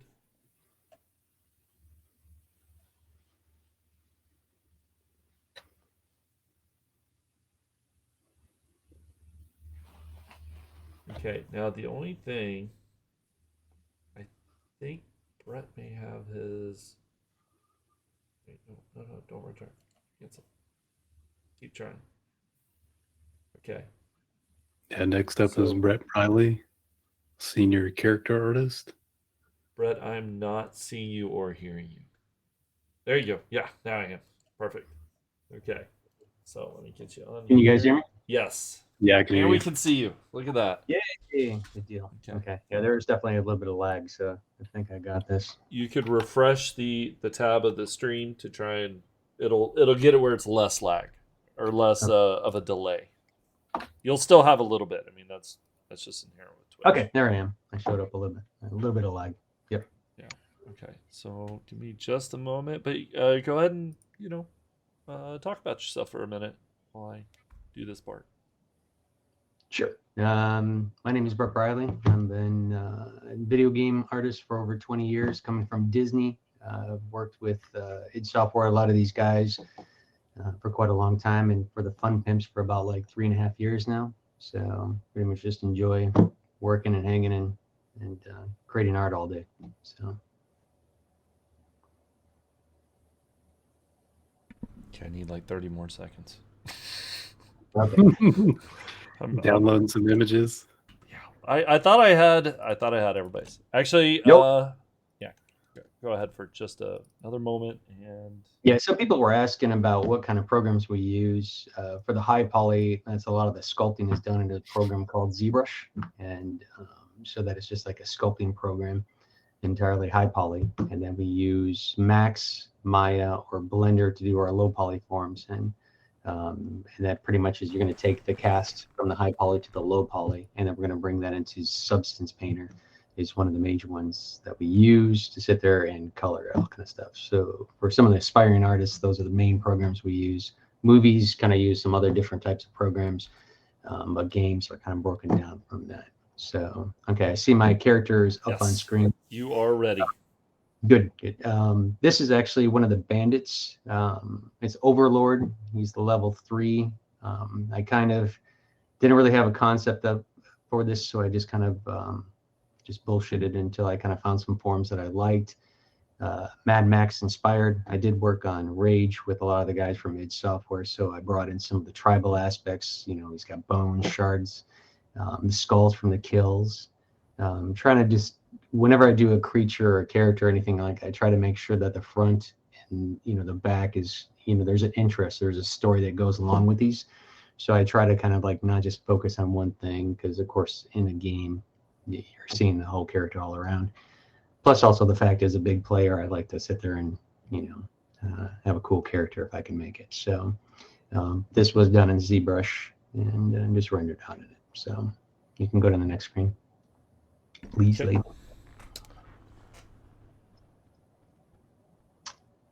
Okay, this is the low poly version. Now, somebody I did see in the stream was saying like it's not really low poly. We did up the poly limits to these guys. They're sitting around 35 to 45,000 polys.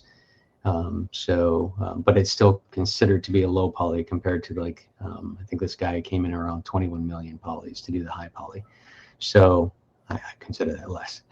But so again, it's just trying to pay attention to the forms. We have to work with animation, of course, know the loops and flow of the character, anatomy, and animation, how it kind of is going to work. So you take an account of that. And thankfully, we have a really good animation team that kind of helps make our characters look solid in game. So the next one's fine. And they asked me to zoom in a little bit on it so they can see. Oh yeah. If you guys want to zoom in, close. that can actually help. Yeah, in this character, this is again going into substance. And so when I'm painting, of course, just doing the high poly, you have an idea of what the color is going to look like. You know, if you have a concept, which I didn't, I was just kind of trying to think of something that would separate him from the other bandits. You would have to see him from distance. So I went with more of a basic, black, white kind of feature to stick out. But then I tried to bring in some snake skin, things that I found around. I also have he's a budding artist, so I did he drew little king symbol because he's the boss. I have his kill ratio, so you can see on some of the things I actually have, little check marks of how many guys he's killed. So fun things like that, and to try to bring him so you can, get an idea of what he's about before you ever get a chance to meet him. He's not very friendly though. That's pretty much what I intended him not to be. Brett's one of the best storyteller when it comes to his characters, his loves, coming up with things to put on that character that just tells a story. So as soon as you see them, it gives a lot of background information about that character, and it just has a lot of really cool style. Thanks, Justin. Yeah, it's fun to do, and it's like this, and I do add a lot of stuff sometimes to the detriment, which we'll see in the next character. I got myself kind of underneath a hell of a lot of work. But this is where, like I said, as a player myself, I like to sit there and see this stuff. And yeah, this is Mad Max, inspired, rage and everything. Okay, here's the other character. This guy actually is a player character. He's called the Hoarder. I initially was starting off on another character concept, but I kind of got ahead of myself, and I just kind of kept adding to where I pretty much created a whole nother character. This guy, I don't know, to me, if I was in the zombie world, I would be picking up and be a kleptomaniac thinking I have to, I might be able to use this to kill a zombie. I might be able to use this to survive. And so I kind of just added everything. I almost put a kitchen sink, literally. I was joking with Justin about it. So this guy is fun to do. I mean, if you want to zoom in on him, this is where I also put a lot of Easter eggs, which I love to do in all the games I've worked on. I've worked on over 30 games. So I have a tendency to just put tiny little things for people to pick up. This guy is probably the most Easter eggs I've ever put on a character. So you'll see within the textures once you get to them. But so I have the teddy bear that's on the drone. I have the whiskey bottle from, Rick's face on it. Certain things like once we go to the textures, you'll see it. But this is, there's 5, the helmet, the torso, the hands, the boots, the back, and the front pack. The backpack comes, they're all like different pieces. So the torso will pretty much be the front and the backpack, and then the helmet, the hands, and the boots will separate off. So, but yeah, I definitely had fun with this guy. He's pretty much 3 characters in one. He was a bitch. Here's the low poly forms. This guy got up to be about 60,000 polys just due to the fact of how many things are in or out. Some of the elements. I couldn't make everything an element to make it easier on animation to move. I wish I did. Spend a little bit more polys from it, but an element is where 2 objects are just separated by themselves, so an animator can sit there and have different weights on them in case I'm using language that somebody doesn't know. But yeah, this guy came in and it took some time to get him done. And if you want to go to the next slide, Lathan. There we go. Okay. And this is the final in-game asset textured. And you might want to zoom into this one if you don't mind. So on him, you're going to find a lot of the coffee, the gum, the packs. I have, a book on how to survive in the zombie world. I have Bretzels on there. Of course, my name is Brett, so I kind of do that. I have moldy cornbread on the top there because he just kind of forgot. He put it up there and it started to spoil. I have, this is I'm gonna let some of you guys find some of the Easter eggs on it, but just kind of like I was having fun just putting stuff on there. Now there was on the one side I do have a gallon of milk. I really wanted to make it translucent and have some like hard ass milk just gelderfied in there, just bouncing around. But again, technical issues and a couple of things to kind of push it. I couldn't quite do that. Yeah, there's a toaster. There's the teddy bear from the drone. It just went curdled the milk. Yeah, curdled. Thank you. I couldn't think of the word. Yeah, I wanted to have like a curdled thing in the milk, just kind of jiggling around as the animation gets in there.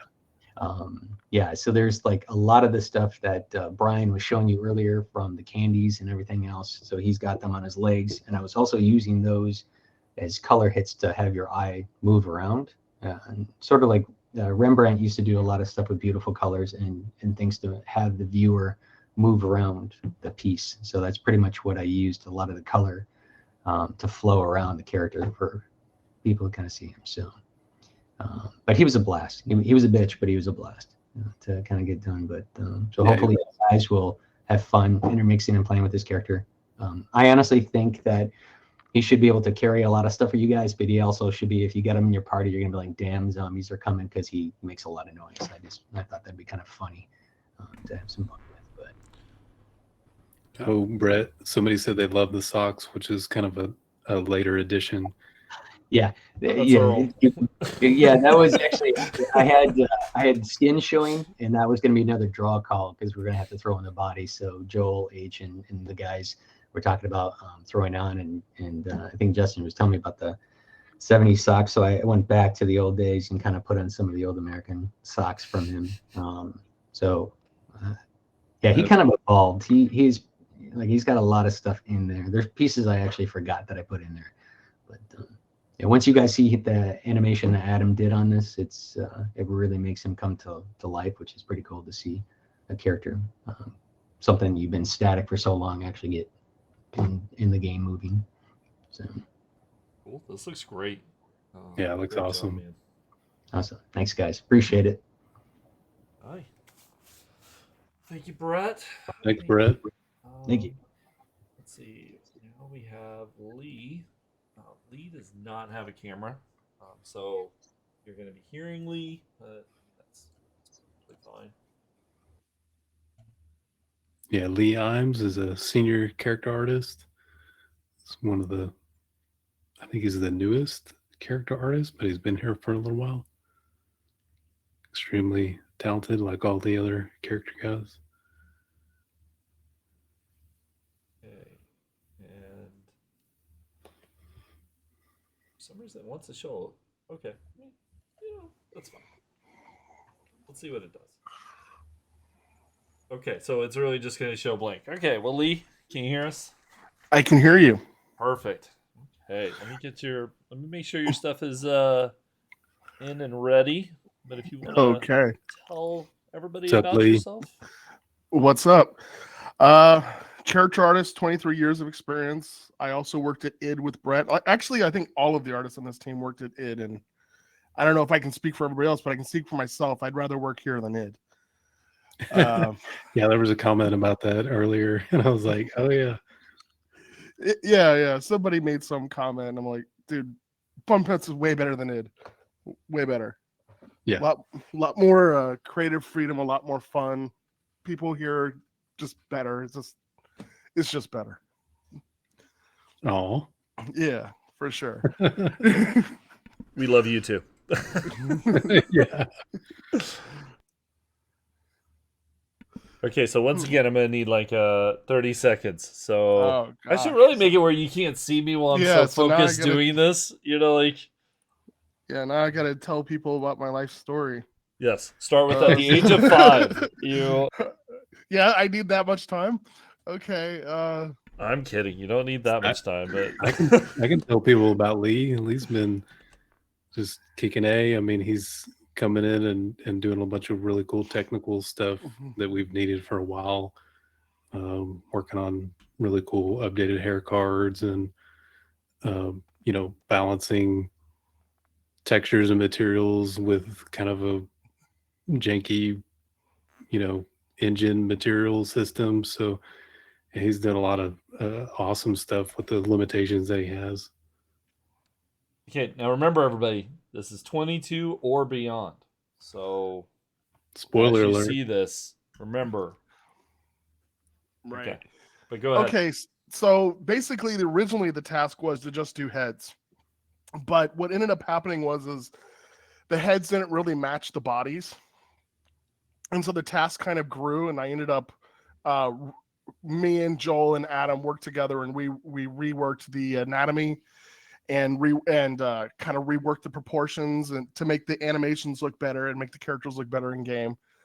And so this is kind of our starting base male is this particular gentleman.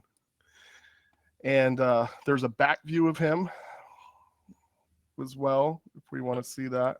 Oh, yeah. No problem. There you go.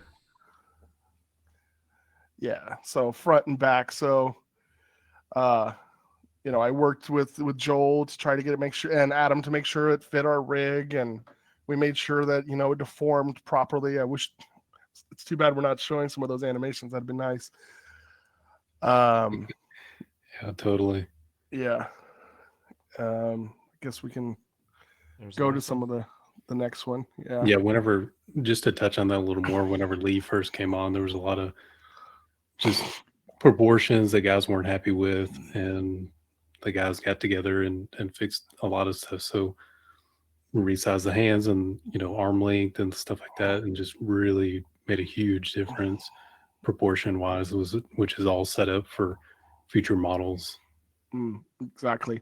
This is in our Unity model viewer, so it's pretty close to what you'll see in game. We have some other tabs in here. Yep. Moving on to the next one. Yeah. I've just got a couple more examples of black males and how we can expect to hopefully see it in game. Okay.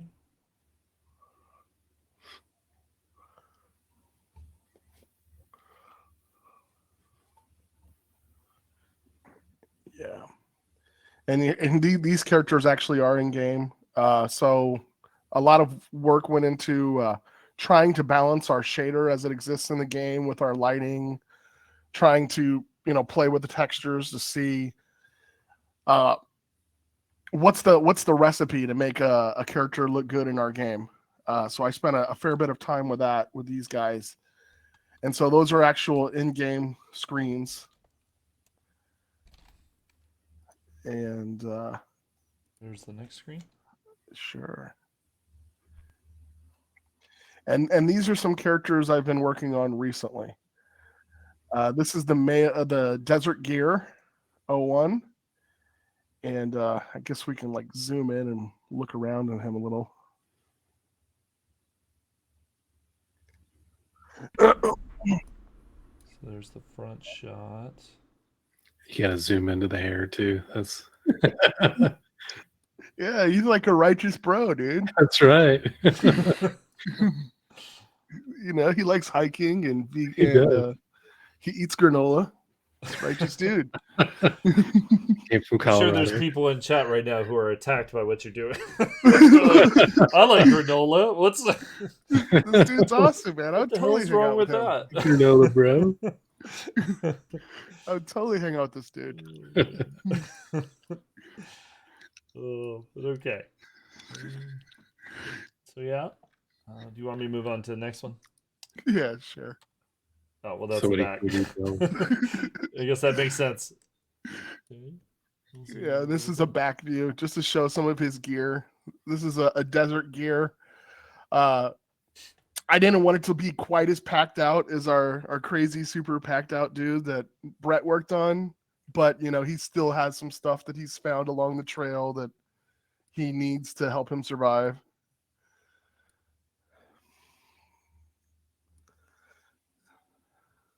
Okay. I like the duct tape too. Yeah.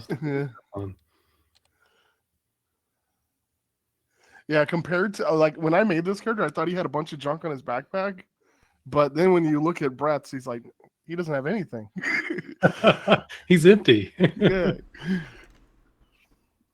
Yeah, and this is based off of so I also worked on a base female that Adam and I worked together to fit the male rig. So believe it or not, she and the male can share animations, so that will be good. All right, and so yeah, I didn't show a base female, just because that could be controversial. But this is the base female with desert gear clothing. Yeah, so cool. Love this one. Okay, and then there's the backside. Yeah. I'm just laughing at the comments. Somebody said Jen who? Like Jen just got replaced. Oh, poor Jen.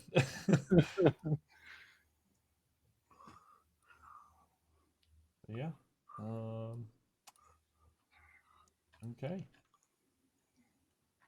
And there's another one. Yeah, and that's just an up close of the first female portrait. More to come. That's amazing. Thank you. Okay, and I think yeah, no, that's it. Well, Awesome. cool. Thank you guys. Yeah, thanks, Lee. Thanks, Lee. Great work. Okay, so now I'm gonna go back. This. Boot Lee out. Sorry, Lee. And then, actually, are we showing? Do we want to go back to your? Don't you have Alpha 22 Yep. stuff? As well? Yeah, Okay, there's so just a few. Try to get through them pretty quick. Yeah. Okay, yeah, that's not bad.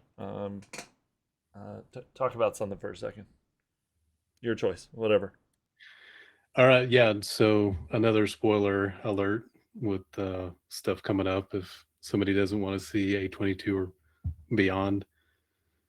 So, we were working with the concept guys on some other concepts, and we kind of had some ideas based on some of the designs to start thinking about what we want to do for gold in certain areas of the game. And so what you're about to see is some of the ideas for pushing for that. We're getting real serious about gold, and like those guys that just really want to get there strong. So we're working with different really talented people to try to make it happen. So we're excited about it. And there we go. You're excited about it. Remember, everybody, Alpha 22. So just keep that in mind. Well, Alpha 22 plus. Sorry, Yeah. Plus. Oh my God, I messed that up. Yeah, plus. But maybe, I don't know. Yeah, Maybe we'll we'll see. get it in. So yeah, this is some of the ideas that we're throwing around for just a little bit cleaner UI. So we want to have a UI that is a little more grid based. So we have kind of some issues with some overlapping things currently. So we're just playing around with having a system that doesn't encroach, the different areas don't encroach onto other segments of the screen, and having it be fully dynamic so you can kind of move stuff around and everything is kind of similar to what you already know. And there's still adjustments being made for the designs on all these. So we won't know if stuff really works until we get it all in and kind of be able to play test it and see how it feels. Yeah. Okay. And then, a little sneak peek on UI stuff. Yeah. That's not the final, but that's what we're looking at. It looks great. All right. So everybody was asking about drivable player vehicles. We've got some ideas in the pipe that we're playing around with, and this is just kind of a small look at a couple of those ideas.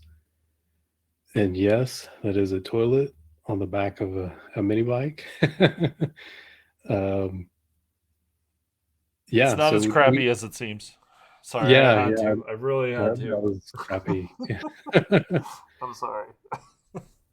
So yeah, Joel Hunick and the concept artist and me, kind of jammed on these for a while and just came up with all kinds of ideas. And we weren't really ready to move forward on them yet because we weren't solidified on the character rig and the character bones. So now that those are a little more solid, we can do some fitment tests, with those characters and put them in the back of the truck and put them, standing on the side. Or we also have like an upgrade to the mini bike that has like a 2-seater. So we're throwing around ideas with having the player characters be able to ride Dumb and Dumber style on the mini bike on the mini bike or whatever. So yeah, there's some fun ideas that we're kind of playing around with, but yeah, this is just a small sneak peek. We've got a lot more concepts made. We just didn't want to show them all. Just a little teaser. Yeah. Okay. Next one. Yep.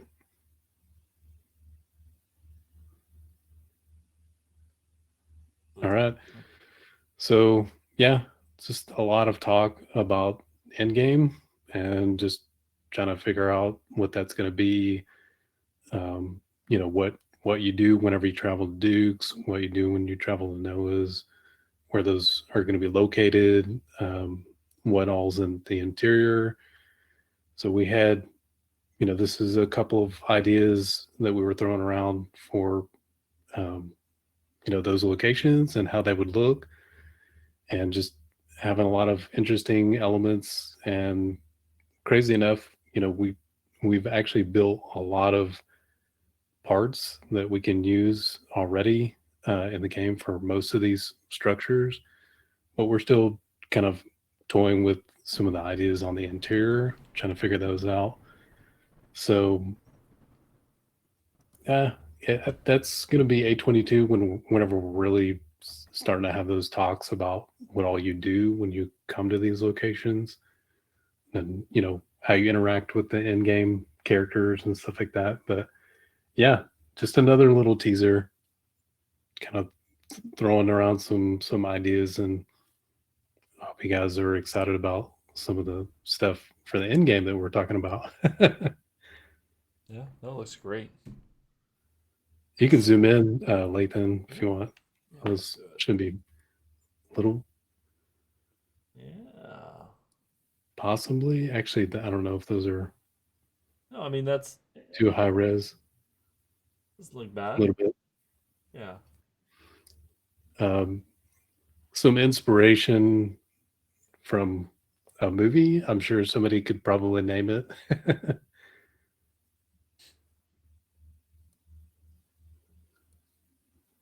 But you can go over to Yeah. Noah's. There we go. Cool. Yeah, just trying to figure out a way to make a concrete bunker interesting, and just trying to play around with gantries and layers and just height. And also, we don't know if we can do it yet, but throwing around an idea of like trying to build this into a mountainside. So I have some ideas. Level designers, I think, have some ideas as well, but hopefully we'll be able to pull it off. We'll see. Yeah. But yeah, just another little teaser. Cool. And that's about it. Yeah, I think we are gonna bring Brian back one more time, and then I Cool. think that's. Let me just make sure. I'm pretty sure I have all of his art ready. Just double check. Yes. Okay. No, we're good. I think that's everybody. Unless does Hung have anything for? I can't remember if anybody else does that. We passed by the first time. Let me just double check that nobody else has Alpha 22 stuff. Does not. I think it's just Brian. Okay. Okay. Perfect. Okay. Get Brian back in here. Hopefully he didn't fall asleep. Yeah, somebody called it Back to the Future inspiration.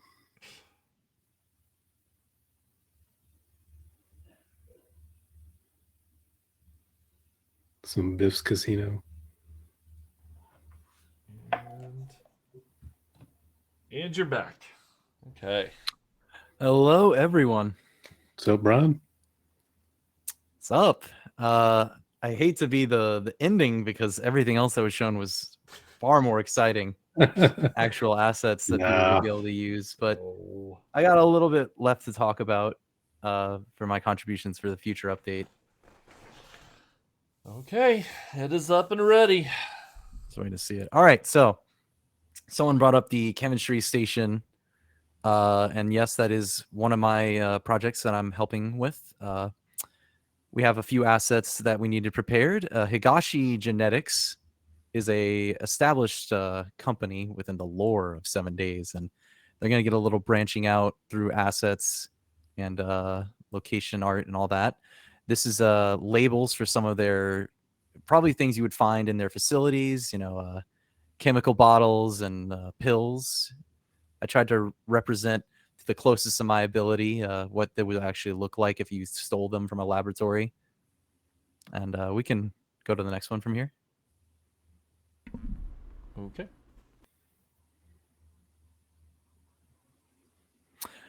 So this one's pretty cool. One of the things we needed was a bunch of notes handwritten to kind of like be a little bit of storytelling. And what artists will generally do, graphic designers will generally do, they'll probably, you know, use some lorem ipsum. It's like a graphic design secret. But I feel like it's better when you can like see what people are writing and like you can kind of tell there's actually something there. So Lathan could probably zoom in. There's handwritten text by me about like recipes, notes from a journal, notes about the infection, stuff that I tried very, very hard to That's reference still gonna be hard to established read. lore. Yeah, 100%. And you look, you guys probably won't see any of this in game necessarily or be able to read it, but I'd like to think you kind of can. So I try to be as accurate as possible. I see someone said I misspelled chrysanthemum. Well, I can't even pronounce it. So Yeah, there you go. they would do that in the wasteland, though. Yeah, exactly. On purpose. It's a lore storytelling thing. I did that intentionally. Yeah, we talked about I tried to come up with like a scientific name for the virus, which is probably not canon. I don't know yet, but I would like to talk about it. But maybe they got the name wrong or something. Maybe they came up with it themselves. Details about how long the infection spreads, someone's ideas about how they could cure it, etc. That kind of stuff. So that's the journal pages. We can go to the next slide. Okay. I can zoom in a little bit on these as well. Same boat. We needed a bunch of sticky notes to kind of talk about, you know, things that they might be writing about. I did a lot of little hidden Easter eggs in this one. Talked about rotting flesh, eating broken glass, how you maintain the station. I tried to research what people might enjoy seeing in a little sticky note in the universe. Actually, by the time at the end of this, I can actually show these physically. You guys can't see it right now, but I have them to show as like a little fun thing. But yeah, we have all sorts of notes. I doubled back with a few people, looked up memes related to the game, maybe some references to some popular shows you may see on screen. Lore details too about White River and the Duke. Not anything too crazy, mind. It's like some dude's idea what they might be. That's it for that one, though. You can go to the next one. Okay. Love all the story stuff in there, Brian. Yeah. Thank you. It's really cool. This is probably my favorite thing I did for this project. We needed a whiteboard texture. It's a front and back. And I like to do things physically, and I've always wanted to buy a giant-ass whiteboard. So I went and got one. And I just sat at my desk and just kept writing whatever things came to mind. There's a lot of little Easter eggs, talk about Sexy Saurus, flaming barrels that used to be involved in the crafting of these stations, med kit, recipes, gore blocks. There'll be a lot of things to look at and identify if you're a longtime fan of 7 Days. And there'll be a lot of generic stuff too. There's a periodic table on the back. I hope that everyone enjoys the little details I try to write in here. You should be able to mostly read these, I think, on the texture. But yeah, that about covers that one. So cool. I'm not sure. Is there one more in there? I can't remember. No, there is not. That is it. Whiteboard. All right, you can, if you want to show the web cameras real quick, I can just show what I meant earlier. There you go. Oh, wow, he really does have it right there. So I got all the journals that I wrote. You can probably get a closer look here. If it doesn't screw up. It's probably kind of small on there. Yeah. And I also have my sticky note collection right here. I had to scan all these babies. And you know, I like to show those kind of things to show a little physicality in these, because you can do it digitally, and I love to do things digitally, but you get kind of like the feel that someone actually wrote them. But yeah, that is all the contributions right now. I have other things that are in store. You'll probably see a lot of my work in a lot of different places. For instance, the stream graphics and stuff. Yeah, like he did this, all this. the Everything brochure. you see around here. Yeah. So if you see anything and you names. notice it and you don't think it's good, please let me know and I'll improve it. Yeah, it juggles a lot. Yep. And I just want to take one more second, by the way, to say I love this company. This has been a great job, and I'm excited for what's coming next for y'all. Yeah. Cool. We love your work. Glad to hear it, Brian. Yeah, love working with you, man. Yeah. The feeling is very mutual. Well, cool. I think that's it. So everybody, I think we're done. We made it through everything. We are not doing a Q&A tonight. Actually, we're a little on time anyway, because we normally only go about 3 hours, and we're at 2.5 hours. So we appreciate everybody being here. We will be back. So next Wednesday we'll have the level design people. We'll be showing off some POIs. A lot of cool stuff there. But thanks, guys, for being here. Hope everybody enjoyed all the art. And yeah, we're gonna go ahead and head on out. Yeah, thanks a lot, guys. I really appreciate it. Y'all take care. Everyone have a great day. And I'm going to real quick. Here, I'm gonna hide Brian. Bye-bye. Actually, I'm gonna hide you for a moment, because I'm gonna actually raid us out to someone. We're gonna find someone, a smaller streamer who's playing 7 days, brighten up their day a little bit by dropping a gigantic raid on them. See if we can, make someone really happy. So let's see who we got. That'd be cool. Quick. Yeah. Let's see, 7 days. 7 days. I should have had someone picked out. I guess I could have been doing this for a little bit, but I did not. So I'm gonna go a little lower in the list. See who we can find. How about?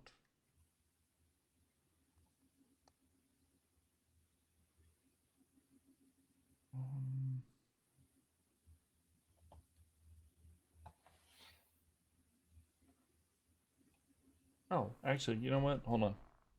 I got someone, because we had someone help us test the Twitch integration. He's a newer streamer, and yeah, let's go ahead and do that. But thank you, everybody. Thank you, Lathan. Yeah, no, I appreciate everybody being here. I appreciate how excited you all get about seeing all these things, and everybody's super nice about our little technical difficulties and everything. I think everything worked out really well, and I'm glad everybody's really enjoying these dev streams. Yeah, it went great. Appreciate it. And yeah, you all have an amazing night, and yeah, we will see you all later. See you guys. Take care. Everybody. Trader Joel's is now closed.